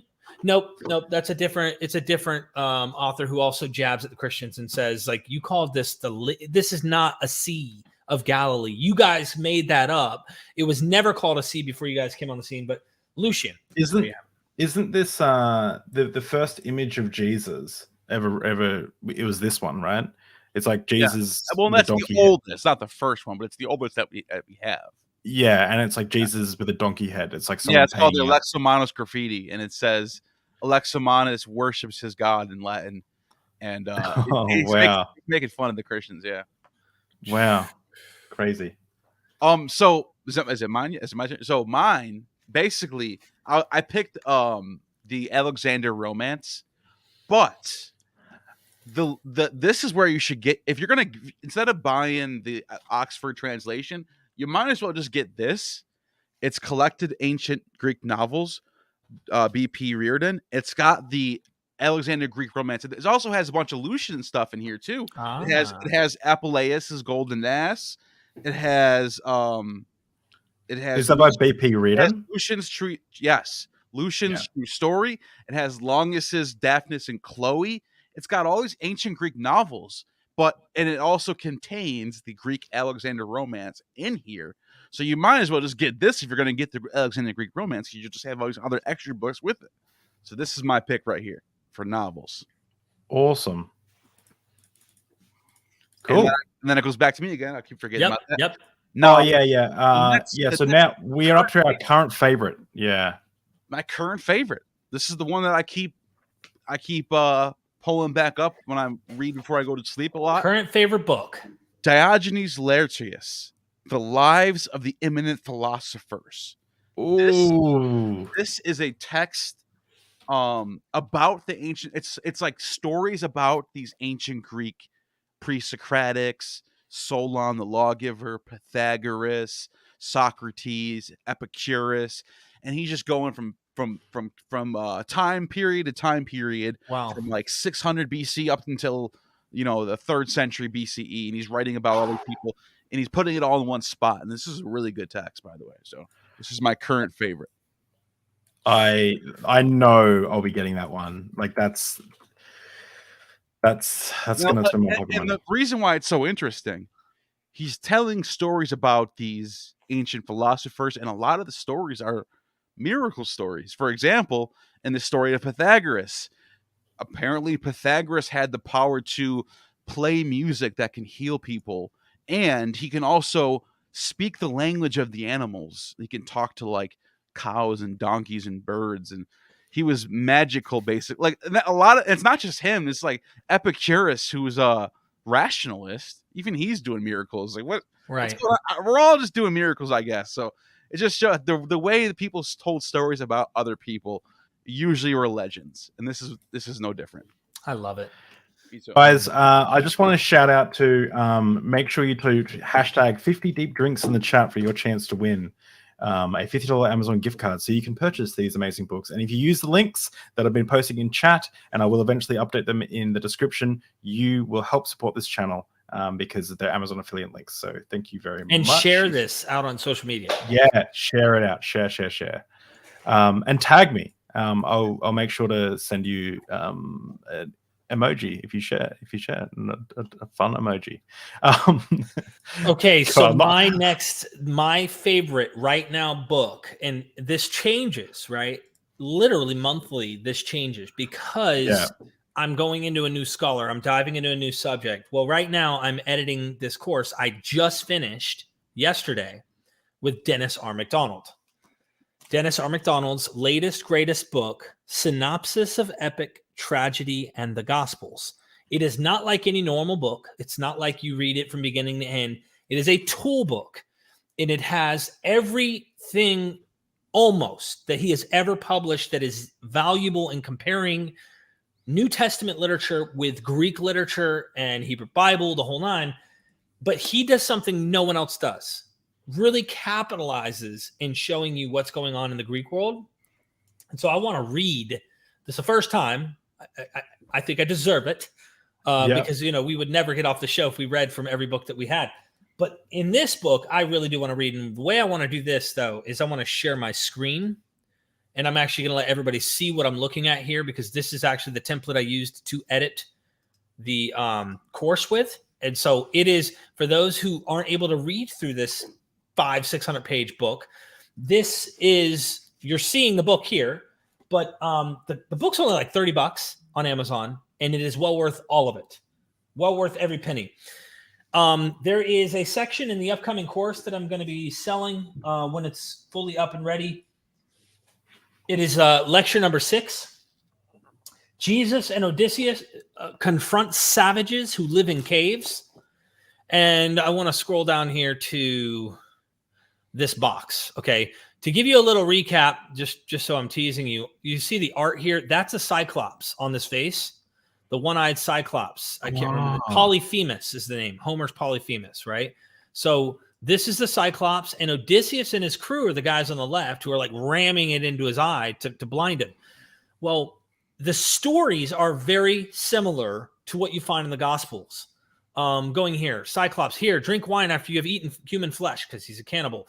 I bring it to you as a libation so that you might take pity on me and send me homeward. But your mania no longer is tolerable. Cruel man, how will many other people later come to you, since you have not acted according to custom? Thus I spoke, and he gulped it down, and was enormously delighted as he drank the sweet drink. He asked me for it again a second time. Please give it to me again and tell me your name. Tell me your name. Then I spoke to him with kind words. His name? Nobody is my name. They call me Nobody. Mother, father, and all my comrades as well. Anyway, the story continues. This is all from the Greek Odyssey. I want to just mention, as we're getting into the Gospels, in Odyssey book 10 and 11, you have Polyphemus, the Cyclops story, going from the crazy land where the Cyclops eat people, cannibals, the whole nine, to book 11 is Circe the witch. Okay. And in the story, you have this lawless, naked cannibal who's crazy, who's eating people. And you have Circe who converts or changes through a potion soldiers into pigs. Now, I just wanted to paint this. Check this out. This is connections. This is one of the strongest ones. This is why some of them are less powerful. This one, without a doubt, bro, you cannot walk away and think there's not something going on. And let me tease you one more time before we read these parallels. Okay? That's wild. That's wild. Tufts is about to be presented this information live on MythVision soon. Dude, we have scholars. See, it's such hot information that Neil's camera. His camera said, fuck this, man. I can't handle the heat. And it said high temperature. Okay. That's fucking wild. So listen to this. I recently interviewed a series with Allison, Dale C. Allison Jr. from Princeton University, right? Princeton Theological Seminary. And he told me, when I said history or not in the Gospel of Mark, he said, I'll tell you what, I don't know what to make of this story with the demoniac and the pigs, and I don't even know what to do with it. He said, I've looked hard into the Hebrew Bible, because notice they're trained, scholars are trained literally only to look at LXX or Hebrew Bible. They do not look at this Greek world that I'm telling you, you have to look at from Dennis. I knew the answer. Dennis, when he said, I don't even know where to look, I knew exactly where to look. And it sounds condescending, but I don't give a shit, because I'm tired of New Testament. Dennis, open that door open now. It's open. Bro, it is wide open, and let me show you the comparison. Let me show you this. All right. This is Odyssey 9 and 10, not 10 and 11. My bad. 9 and 10. Odysseus and crew sail to the land of the Cyclops and of Circe. Jesus and his disciples sail to the region of the Gerasenes. Now, right there, bro. Think about this. Sail to the land of the Gerasenes? Like, dude, the Lake of Galilee is not that big. We were on it. I mean, it's big for a lake. You can see all the way across it. You can see everything. Yeah. You got to sail to the land of? It ain't like that, bro. It ain't like that. So this is clearly riffing off of the earlier Mediterranean Sea narratives that are found in the Odyssey, the Iliad, or any other Greek literature, the Virgil's, Iliad, the Aeneid, all of that. Yeah, you got to sail to this faraway land. It makes it sound like, no, it isn't. It's a lake. It's not even as big as Lake Erie. I was gonna say it's like someone going to the land of Buffalo, and like the Galilee's way smaller than Lake Erie. Yes, this is not like that. A lot smaller. Yeah. On mountains of the Cyclops, innumerable goats grazed. Circe turned soldiers into swine. On the mountain, a large herd of swine grazed. Odysseus and crew disembarked. You've got this Greek term here for disembarked. Jesus and his disciples disembarked. And the Greek is very similar of them disembarking. Okay. They encountered a savage, lawless giant who lived in a cave. They encountered a savage, lawless demoniac who lived amongst the caves. Polyphemus usually was depicted nude. In any art you see, for example, you see up here, he's nude, okay? And in all the Greek art, he's nude. The demoniac was nude in the Gospel of Mark. Circe recognized Odysseus and asked him not to harm her. Odysseus, swear me an oath not to plan another plot to hurt me. And notice the Greek terms. He doesn't put them there for no reason. You got to look at the Greek in the New Testament to see why. But he says not to hurt me. The giant asked if Odysseus intended to harm him, right? This Cyclops. The demoniac recognized Jesus and asked him not to harm him.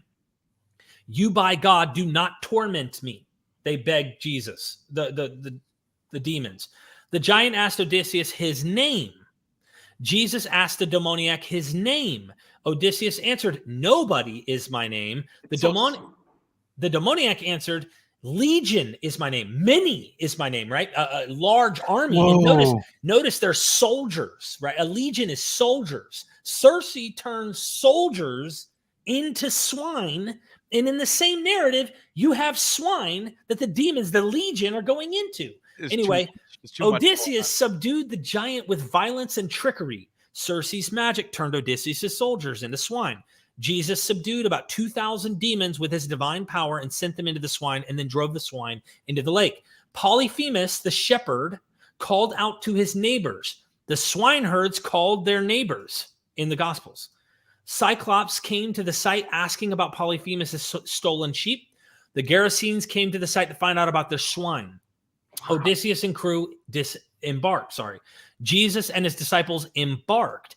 Odysseus told the giant to proclaim that he had blinded him. Tell the people that son of so-and-so, Odysseus, is the one who blinded you. Jesus told the hill demoniac as he got in the boat to proclaim what God had done for him. Tell them that, God has done this for you. The giant asked Odysseus, now aboard ship, to come back. Hey, come back here, Odysseus. The demoniac asked Jesus, now aboard ship, if he could be with him. And he tells him no. Whoa. Odysseus refused the request. Jesus refused the request. Odysseus and his crew sailed away. Jesus and his disciples sailed away. Odysseus awoke during a tempest in the episode immediately following the Cyclops story. Right after the Cyclops story, Odysseus awoke during a storm on the sea.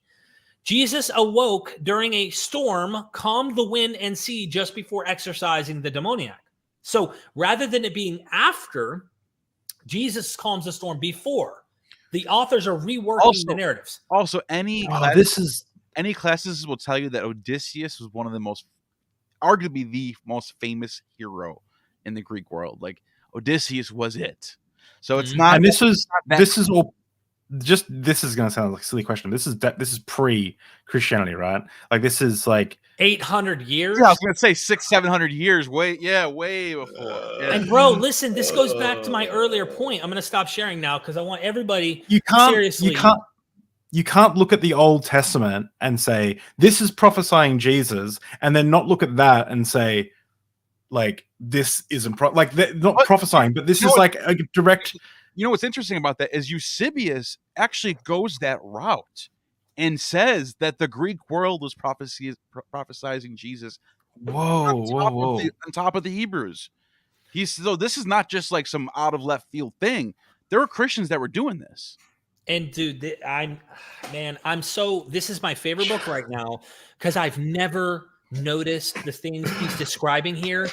It turns it into a fiction, right? So like, no matter what you want to do, if you want to try and hunt to see if there's memory or historical kernel, good luck, because they have reworked a narrative. If there are historical verisimilitudes, there probably are.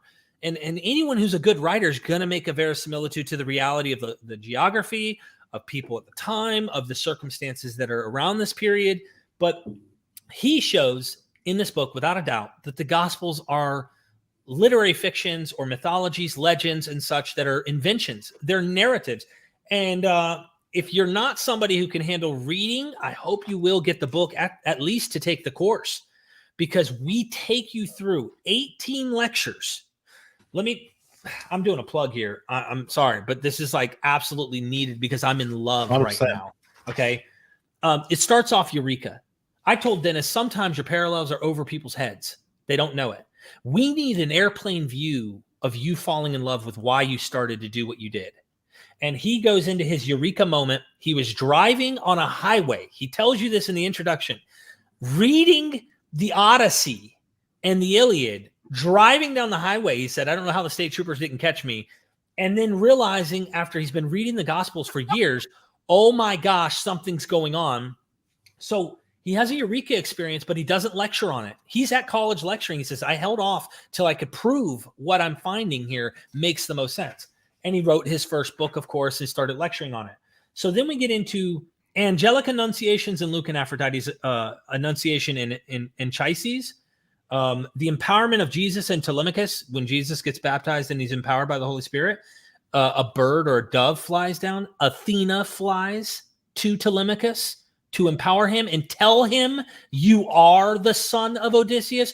Jesus is told by his Father in heaven, by the Holy Spirit coming down, you are my beloved son. Anyway, Jesus and Telemachus acquire a ship and crew. The empowerment of Telemachus. Let's see. Jesus stills a storm like the god Aeolus, not like Odysseus, so he's better than Odysseus. Jesus and Odysseus confront savages. Jesus and Apollo staunch hemorrhages. Remember the woman who had a bleeding condition and was healed? That ain't the only time a god heals a bleeding condition, and it's very rare that you find that. Yeah. John the Baptist and Agamemnon are both beheaded and the narratives happen at a feast. There's something going on here because Herod has a great feast. And anyway. So will this be an MVP course? Yes, this will be on mvpcourses.com. And I literally finished editing yesterday, and then I did the commercial this morning before our show to give people a reason to grab a hold. I did want to shout out your courses. It's I've signed up for one. I haven't had a chance to look through it yet. I think it's this one, Creating Jesus: Why Mark's Gospel Was Forgotten. Fantastic. Everyone should go. But I have to say, it might all be in vain, everything you just said, Derek, because I just checked. Answers in Genesis actually has an answer for this. Right. The religious writing. So you can look through here, and it will explain why there are other religious writings and if they're from God or not. So, sorry. And I just want to make one point in the chat here. We've IKU Study says parallelomania is too fun and sensical to resist, right? So this is the argument that what you're doing is just finding patterns, parallelomania, okay? So what I would say, and I understand that that's like a common, I guess you'd say a common like resistance, almost a poisoning of the well of this position that I'm describing here. Whatever. There are serious academics, multiple serious academics who recognize Dennis's work, from Robin Faith Walsh, Richard C. Miller. Richard Carrier, of course, also does see this. But for those who don't take Richard Carrier serious, I'm telling you, there are multiple academics that are right now professors in teaching positions who recognize they don't agree with all of them. In fact, I'd go so far as to say Kip Davis and Matthew Munger, who are in the chat, will say that there are some of these that are strong, others that may not be as strong. There are 7 criteria within the methodology that Dennis does. And let me just slam this parallelomania. One point to make. With the 7 criteria, would they have possibly had the material to know? Well, in order to learn Greek in the first century, you would have had to have learned Homer's Iliad and the Odyssey. It was mandatory. This isn't like they're pulling this out of their ass or guessing, or this is, you had to know this material if you were going to be an author who wrote, a sophisticated author. The gospel authors are sophisticated. They would have had to know it. There's multiple criteria. The last number 7, just to jump to a conclusion, because you gotta read the book. Too many people just throw out parallelomania or I don't buy it and don't read his work. Right. That's a big problem with Dennis's work, is people are not reading it and at least being fair. Number 7 is, are there ancient voices who actually are doing what we're saying right now? And Dr. MacDonald found in Byzantine literature what are called Homeric chintones. And what these Byzantine Christians were doing were rewriting gospel narratives in Homeric prose. Yeah. So they were rewriting the story of the demoniac, which he goes through, documents it in here. He had to translate these. They had never been translated yet. Yeah, no, he found physical, like, this is real evidence that they were actually doing this. They were actually doing what Dennis is saying. So it's not like Dennis found this in 21st century and went, I like this idea. The Greek and Byzantine Christians were doing this. Yeah. And they rewrote the demoniac story. They rewrote about the hemorrhage story. There's many stories they rewrote. And how do we know? When you go to the Odyssey and the Iliad, the literal Greek phrases from the Odyssey and the Iliad find their way into the prose that they're writing in Gospels. Yeah. So they're rewriting the Gospels using Homer's Greek, the actual lines from Homer in the Iliad and the Odyssey.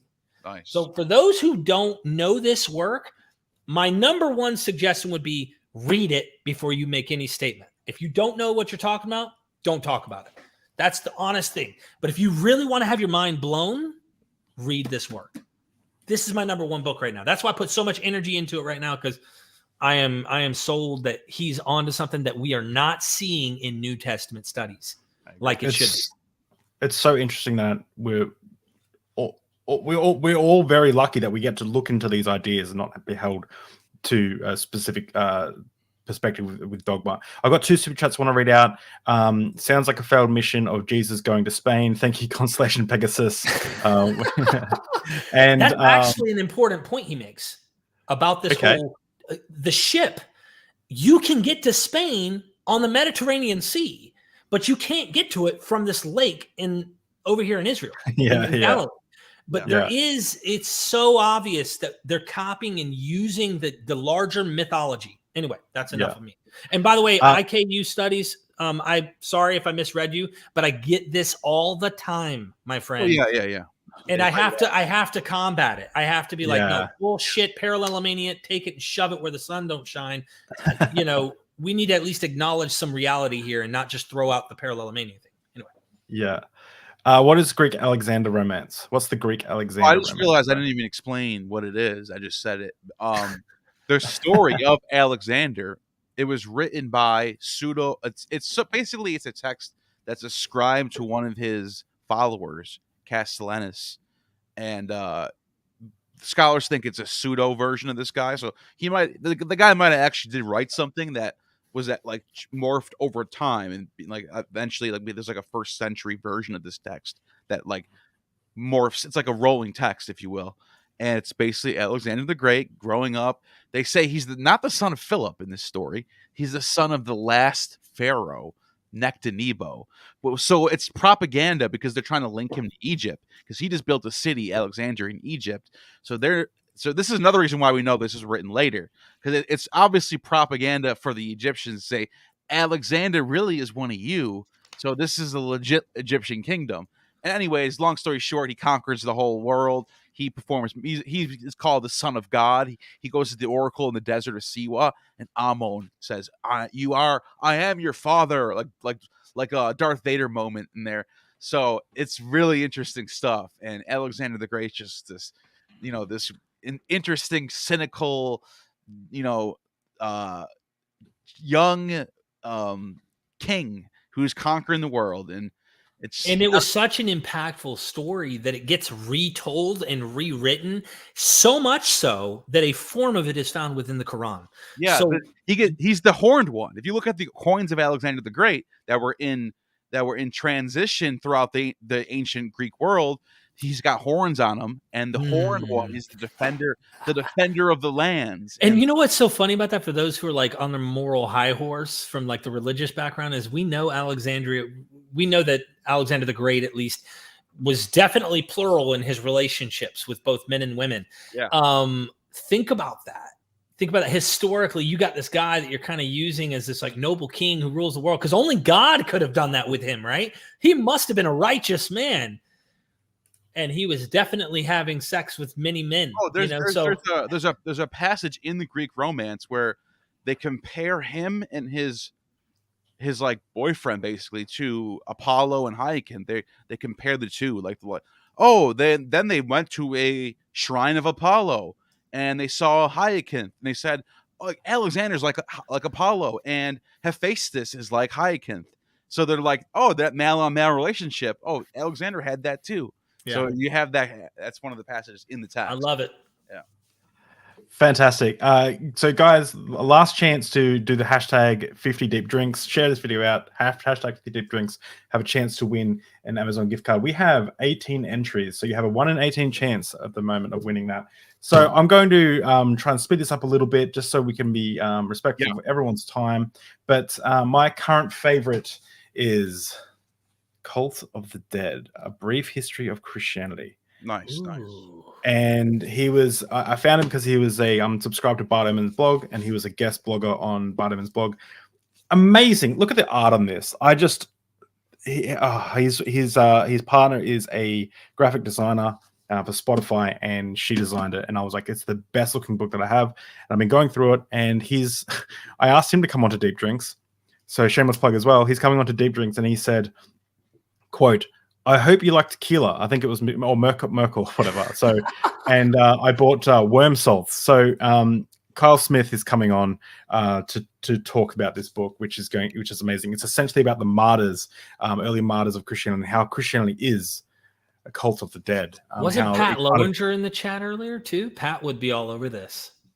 Oh, really? I didn't see He is all over the death and burial rituals and all archaeological. Yeah.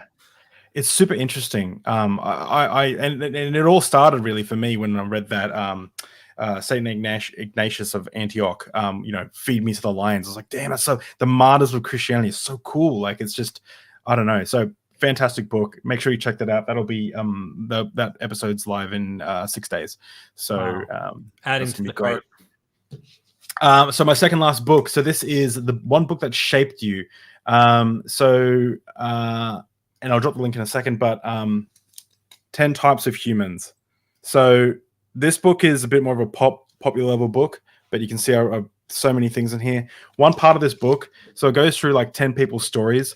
So like it'll tell you, like, it'll give you a scenario at the start, like, what would you do to save your child in a school shooting? Would you go into this like school shooting and do something? Like, would you be willing to sacrifice 2 kids' lives to save your child's life? Would you be willing to sacrifice 100 kids' lives to save your child's life?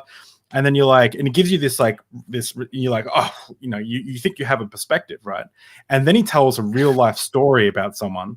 And then by the end of it, you're like, fuck, like your whole perspective has changed. And he does that for me. The biggest one for me was someone who was in a coma, and they were like stuck in a coma. And they were stuck in a coma for, like, I think, in a complete vegetable state for, like, I don't know, 15 years or something. And they didn't want to turn off life support. And what they did is these doctors found a way to communicate with this person that was in the coma-like state, and they would ask them things like, okay, when you think of a tennis ball, and then they would like measure the brain activity and go, okay, you think of a tennis ball, that means yes, and then and think of a cat, that means no, and they would measure it, and then they got them to like spell out their name and write questions, and the person communicated from this 15-year coma or wherever it was and said, like, I've been in here, I've been stuck, like, kill me. I don't want to live anymore. They were stuck, completely like able to think, but not being able to move their body or anything. And at the start of the story, you think one way about, having someone stay alive or something. Yeah. Euthanasia, yeah. And at the end, you're like, holy, like, I definitely think another way. It's an amazing book. Dude, I have a friend who was in a coma for like 50, 60, 70 days or something like that. He said he was screaming in his head over and over and could never talk to tell people. He said, I wanted to die.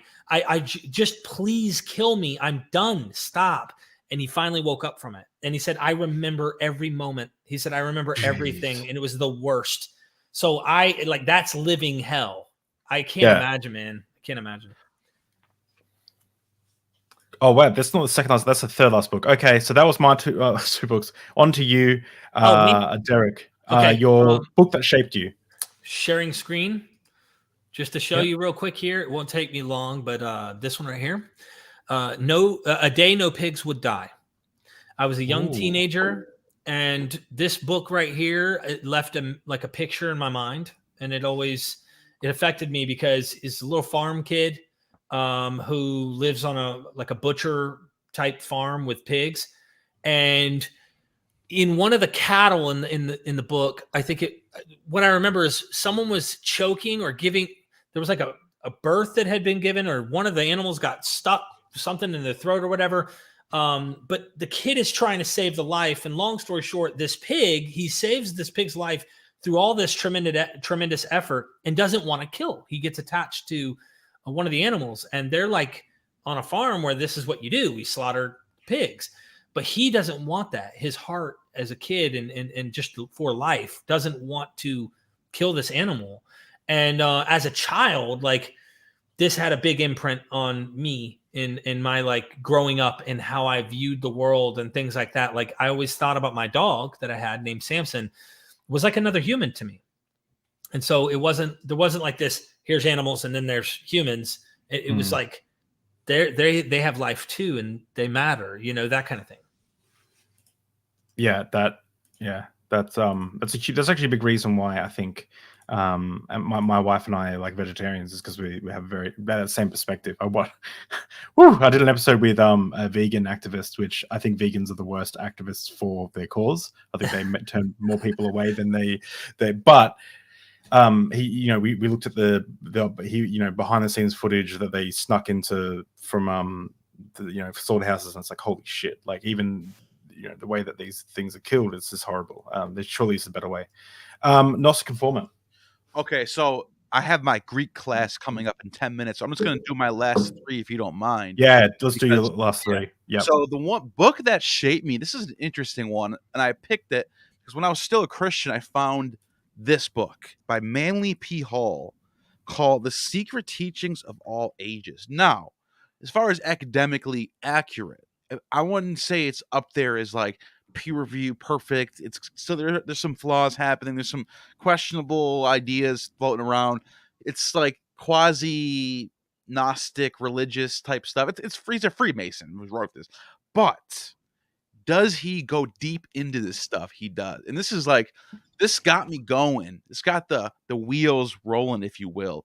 Someone who's a Christian, and I'm reading all this stuff about Osiris, about Dionysus, and all these different mystery religions and stuff. It shaped me. It did. It's Manly P. Hall, Secret Teachings of All Ages. It's fascinating. It's not like I said, it's not academically perfect, but it's really interesting stuff because this person, Manly P. Hall, was going deep into this stuff. He was about that. So that's that one. The next one is one book I think everyone should read. And oh man, do I really stand by this? Lucan's Civil War. This is from Oxford Translations. Now, this book, it's also known as the Pharsalia, which is the name of the battle. It's written in the 1st century during the time of Nero, but it's taking place during the time of Caesar and Pompey, the Civil War. And why do I think everyone should read it? Why should everyone read this? Because it's not glorifying it. It's talking about how terrible war is. It's realistic, the approach, how bad civil war is. It tears families apart. People die. People are sad. Buildings are destroyed. Temples are destroyed. Like things it's not glorifying the war. It's a really eye-opening tale of Julius Caesar and Pompey and the Brutus. All the characters are in there. Julia, who's the wife of. So I forgot which chapter is one of the chapters in this book. Julia, who is the niece or daughter, or no, it's like this cousin or somebody of Julius Caesar who married Pompey. So Pompey and Caesar had a marriage that brought their families together. She died when Caesar was in the war against Gaul. She comes back in this story as a ghost and like talks to Pompey about the war, and like it's so well written. It's honestly a masterpiece in my opinion. It's one of my favorite books of all time. So I just picked it because of that. It's really the approach that Lucan takes is not glorifying war at all. It's really like downside, like looking down on it, like war is not good. And it's one of the first of this kind of all time. So that's my choice for. What's your most expensive? My most expensive? Now, this book right here, when I got it, it was $225, but I got it used. And it's the Encyclopedia of Ancient Greece. Huge book. Right? I looked at it now. It's not as much. It's like $50 right now. It must be outdated now. So I thought this was going to be the answer to that question. Is it by Simon?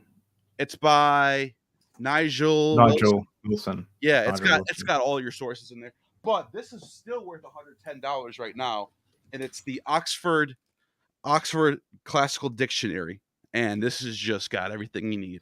This is like $110 book right here. So, but yeah, awesome. That's probably my most expensive book. Yeah. Awesome. I get them all used though. I look for used ones. Yeah, how good is used? Yeah. Damn. Okay. Derek, do you want to say goodbye, Neil, or do you want to stick around until you have to? 5 more minutes, so I'll just pop out quietly when it's time. Awesome. Well, I do want to mention, guys. I said at the start, go check out Gnostic Informants channel on YouTube. Your most recent video is I've heard. It is so asleep. Good. Thank you. I really appreciate that. But just go check it out, guys. It's a Ericooni. It's all her, man. It really is. Yeah. It takes a good interviewer to bring that out of scholars, though. So you do good. Thank you. Appreciate it. Bro. It's a good video. Constellation Pegasus, thank you so much for the super chat. Did anyone cry when they read Where the Red Fern Grows book? I haven't read it. I haven't read that either. No, I haven't read it. I haven't read that. Awesome. Okay. Well, we'll might have to read it. Though. It sounds sad the way you're describing it. Yeah. Okay, Derek. Yeah. So we are up to books that you believe everyone should read, and then your most expensive book. Okay. This one was like, I didn't know what to pick ultimately, but there's a couple I'm going to throw up. But I mean, if you're forcing me, right? So both of these I would highly recommend, and they're not like academic. Excuse me, meaning they're not like rigorous academic works. They're more popular level. But if I were to have to pick, and you said, Derek, take one of those books down, I said, damn it, I'd have to take down this one and just go, Francesca Stavrakopoulou. You have to get your hands on it. This is a picture of God that I don't think is like most Christians, most believers, period. Most Jews aren't really aware of or even care to pay attention to. And the way she writes is very, you're there with her. You feel like she's stepping in the feet of the gods' imprints that are in the entrance to the temple. And they're like huge feet, right? Walking in, she's barefoot. She's very well written. Like she gets barefoot and walks in there to step into the temple with the God. And like, it's powerful. And this shows God has a physical body. God has passions, pleasures, hate, love, the whole nine. Just like all the other ancient Near Eastern deities. So the God of the Bible is a product of his time, and that product changes as people and the philosophers that we've heard countless times get brought up through this interview by Neil showing some stuff, you bringing up philosophy books. Like, we have developed all of that over time, and all that's Johnny come lately stuff that we just want to take the God. And if Matthew Munger's in the chat, the Bible is written backwards, right? Like, we constantly keep re-interjecting this deity into the more contemporary times.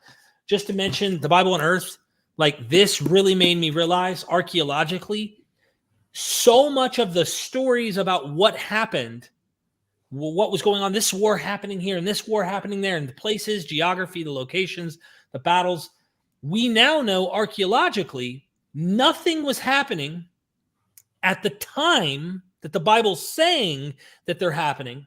But we know with good confidence and evidence archaeologically that they did happen in like the 7th century. So there were battles or things that were taking place in certain places in the 7th century, but not 12th and 13th century.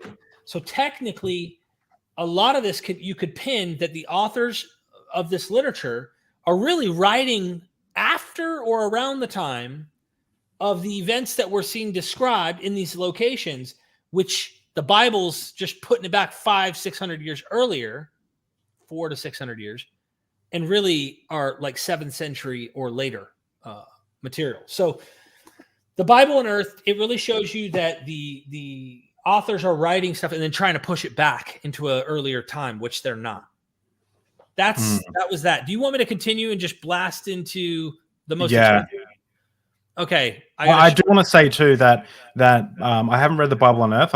It's now on my list, and the God and Anatomy is on my list as well. Not on my list. Sorry, God and Anatomy is one of my favorite books ever, and Francesca is like the dream interview. If I could get her on the channel one day, that'll be like a dream come true.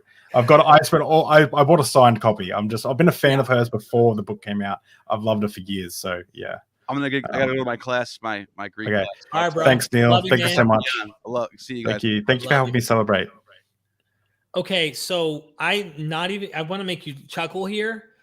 I was reading a comment in your comments. I don't know MythVision Podcast. I'm pretty sure that an amazing biblical scholar has totally debunked her book. He didn't even know that anyone had ever suggested that God had a body. Ugh, atheist. I really read that without reading who wrote it. I thought this was a troll Christian coming into the chat, literally like wrote that. And then I realized it was Joshua Bowen because he's been using digital Hammurabi earlier. Oh, Oh my God. I was like, dude, the guy that he's talking about that supposedly debunked, oh my God, Kip Davis tore this guy up in his own. Is he the one? Is he the one? Which one is he? Is he? I don't even remember the guy's damn name. I read his. It wasn't the one with the lovely breasts, was it? It was It wasn't You David could Falk. tell that this guy has not read much of anything important in this area. And Kip had took him to task on every Joel Edmund Anderson. That's who it is. But like Kip is taking him to task on rudimentary basic Hebrew stuff. Like, all right, tell me this and that. Oh, you're trying to flex on me, man. Like, it's obvious the guy didn't know. So he's like trying to like get away and evade the criticism that's coming from Kip. But that guy, oh man, that was fun to watch because we're in a private chat. And then Matthew Munger says it's almost like somebody with a body came up with the idea or ideas of God. Yep, I would agree. Yeah. Yep. So the most expensive book. Yes. Sharing my screen. This is the most expensive book that I've ever had to get. Right here. Russell Gamirkin's book, Berossus and Genesis, Manetho and Exodus, Hellenistic Histories and the Date of the Pentateuch, Library of Hebrew Bible. And right now, it's brand new, $235.20. Used, it's $332. I don't know why. But I love how Amazon does that. It's so funny. Wow. So what's that about? So he pretty much is, and there's multiple books he's written after this. What Russell Gamirkin pretty much is trying to say is that scholars who are saying this stuff is like really, really, really old. A lot of this isn't as old as he thinks that it is. He thinks that Genesis is indebted to the Greek world, with sons of God and all that kind of stuff that we see having sex with women. This looks like the demigods of the Greek world. He believes that he wrote a Plato's Timaeus and the Genesis creation. He thinks has some overlap. He's written a book where he thinks that some of the laws in the Hebrew Bible that we see in the law codes are later, that you only see this in like Athenian laws, or you find it in Greek laws. So like, it's not just stuff that you might find from Hammurabi or older law codes, but some of the stuff he thinks is much newer. So he's trying to turn over the whole idea that a lot of these law codes are just really, really old. And at the end of the day, he thinks that the Hebrew Bible was translated or was probably compiled and created, give or take a decade or two before the Septuagint translation of it. So he thinks that the compilation of the material was somewhere in the 300s BC. And he's not saying that they didn't grab onto older material, but he thinks that what we call the Bible and its putting together and all is sometime not too far before the LXX translation of the Hebrew Bible was written. So he has like a radical, what we'd call a minimalist kind of approach to the Hebrew Bible. Mm-hmm. Even though when I try to pin him down and say, hey, hold on. So you're saying like you think all of this material was just written late? No. He would say you're going to find old poetry. You're going to find stuff that goes back to the 8th century within the compilation of the text. But he thinks that the compilation of the Bible we have and a lot of the material that we find within the Bible was much later and not as old as some of the scholars might think. That gives you kind of a nutshell. This one's focusing on Genesis and Exodus. His next one goes into Plato and how he sees that seems to be Plato's influence on the Bible. The last one is Plato's Timaeus, the creation account that is found in Plato. And Genesis, he thinks there's definite evidence in his mind, some borrowing going on here. Yeah. Okay. Interesting. To finish off the book that I believe everyone should read. I apologize, everyone. This is a very heavy book, and that's essentially why I think everyone should read it. It's called "The Rape of Nanking," and it's about what the Japanese soldiers did to the Chinese during the occupation of Nanking. Wow! Just to paint a picture. I can't show the imagery. Well, I probably can, but I just don't want to show anything too rough. Essentially, the author of this committed suicide because of the stuff that they uncovered. It was so horrific for them. There's been a huge tactic to kind of whitewash a lot of what happened there, but essentially like they would like have beheading competitions in Nanking to civilians. They would like take skulls home. They would cut open pregnant ladies' bellies after raping them and show them the fetuses as like a joke. There was a Nazi living in Nanking who would write to Hitler and say, "These fucking people are insane," right? And he would actually stop rapes happening in the street. It was brutal, and there's lots of images of people who are beheaded and just piles of heads and shit like. But it's history, it's recent history, and it's forgotten, and it really needs to be kind of spoken about. Literally, the Nazi was called the Nazi savior of Nanking because he was running around trying to be the moral one. The Nazi was the moral one in the story. So, wow. But a big thing that they push in this is because the Japanese at the time believed that the emperor was essentially God. So if God's commanding you to do something, you're not going to not do it. So that's why they thought that they could do what they did. So sorry to end on such a brutal book, but I do have a fun one for my most expensive book. But definitely check out The Rape of Nanking. I just want to say, I think if two things, either we stop thinking gods exist, this might help us, or think everyone is a god, then we're good. Okay. So one or the other needs to happen. In my opinion. Okay, I'm going to switch. I'm going to get my book down because it's big. Hang on a sec. Uh-oh. And I'm going to swap cameras. Okay. Let me know if you can hear. You're muted. Okay. Can you hear me? I can hear you. Okay. Uh-oh. This is a 1-to-1 replica of the Red Book by Chaldean. My parents bought it for me. Wow. I think it's like $350. But it's got let me find it. So it's got all his original artwork in the his writing in here. Right. So this book, am I coming through all right? Oh yeah, it's coming through. Yeah, cool. So this book had so essentially he tried to go into his subconscious mind to explain it. So he was a psychologist that was kind of fighting with Freud, I think, one of them, and he went into his subconscious, and this book was stuck in his collection, not to be seen by the world, for 50 years. I'm just hoping. So he drew these images in what can only be described in a state of psychosis, but he was a mastermind at psychology. Right. So so it's got all this, and then at the second half of the book is actually the English that you can actually read, which if I was ever going to read this book, I would read a pocket version or something. but it's a super famous book, and it's in life size. Yeah. Jeez. Hey, just so that we're on the same page, the books that I've recommended are over here.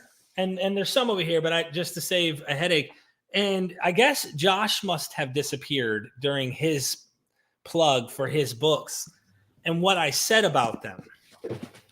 Yeah, we all talked about your book, Josh, and you weren't here. Yeah, Josh, we mentioned how amazing, when you need toilet paper. Yeah, actually. What I found fascinating about your book, because I'm actually going to be doing a series, I was telling them as well. So he must have missed it. He must have missed that I plugged both of these.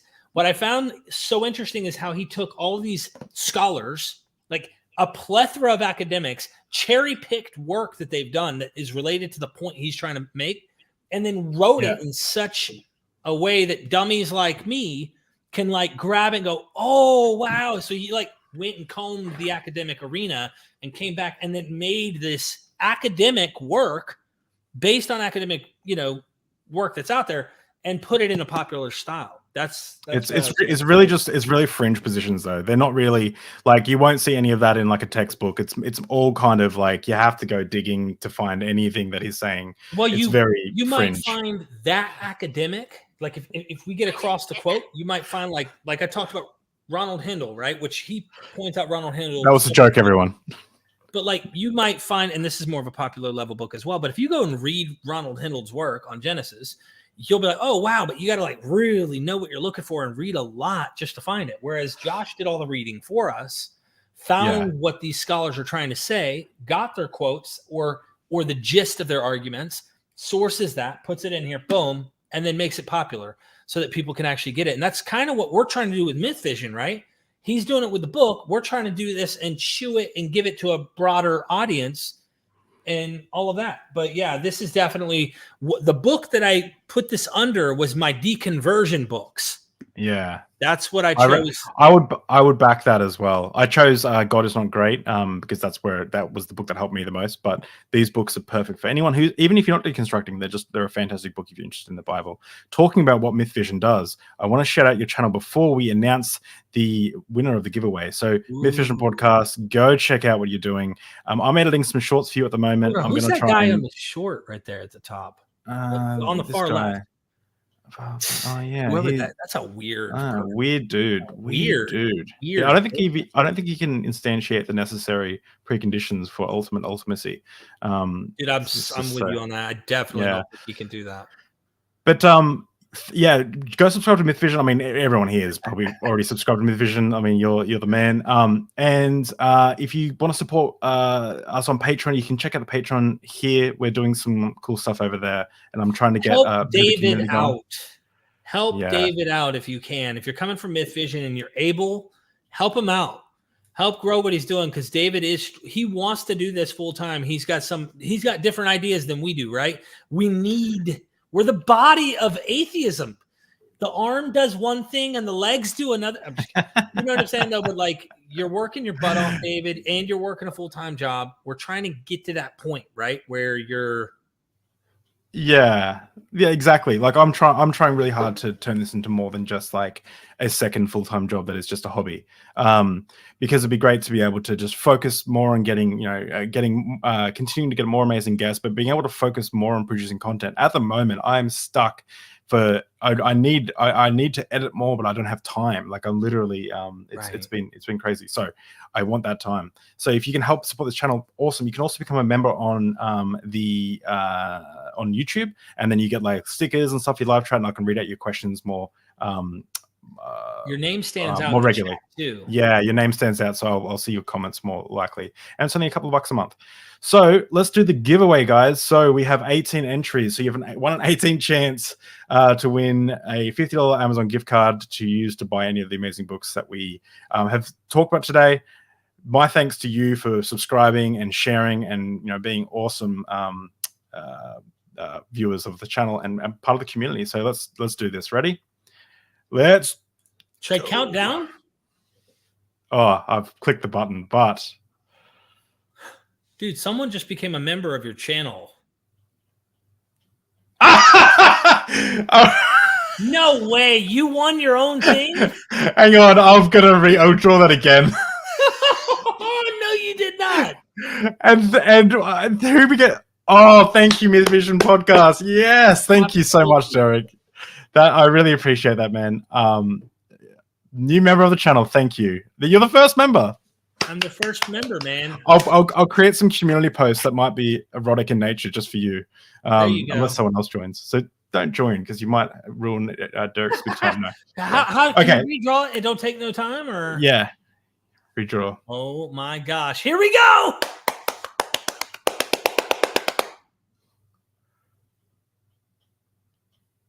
Hey, Pragmatic Crystal. Awesome. So good work. Thank you for sharing and thank you for commenting.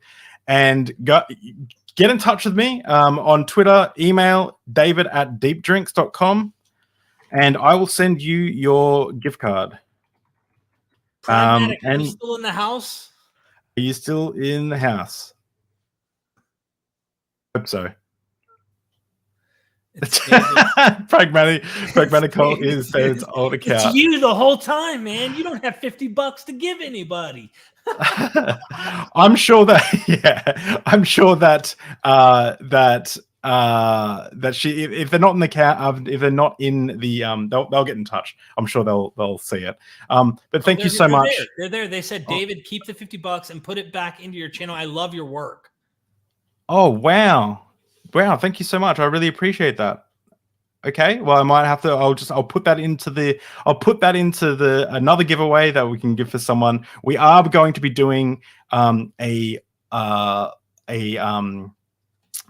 thank you live stream, a 12-hour, maybe not 12, maybe 10-hour or 8-hour live stream coming up to say thank you for getting to 1,000 subscribers. So maybe I'll just move that over to there. So thank you so much.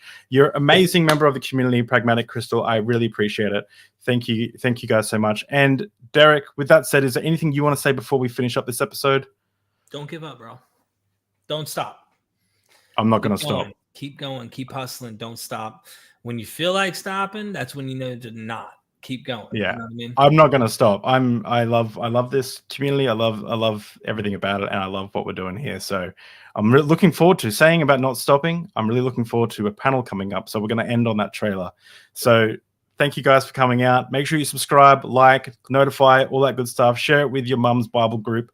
Let's do this. Bye.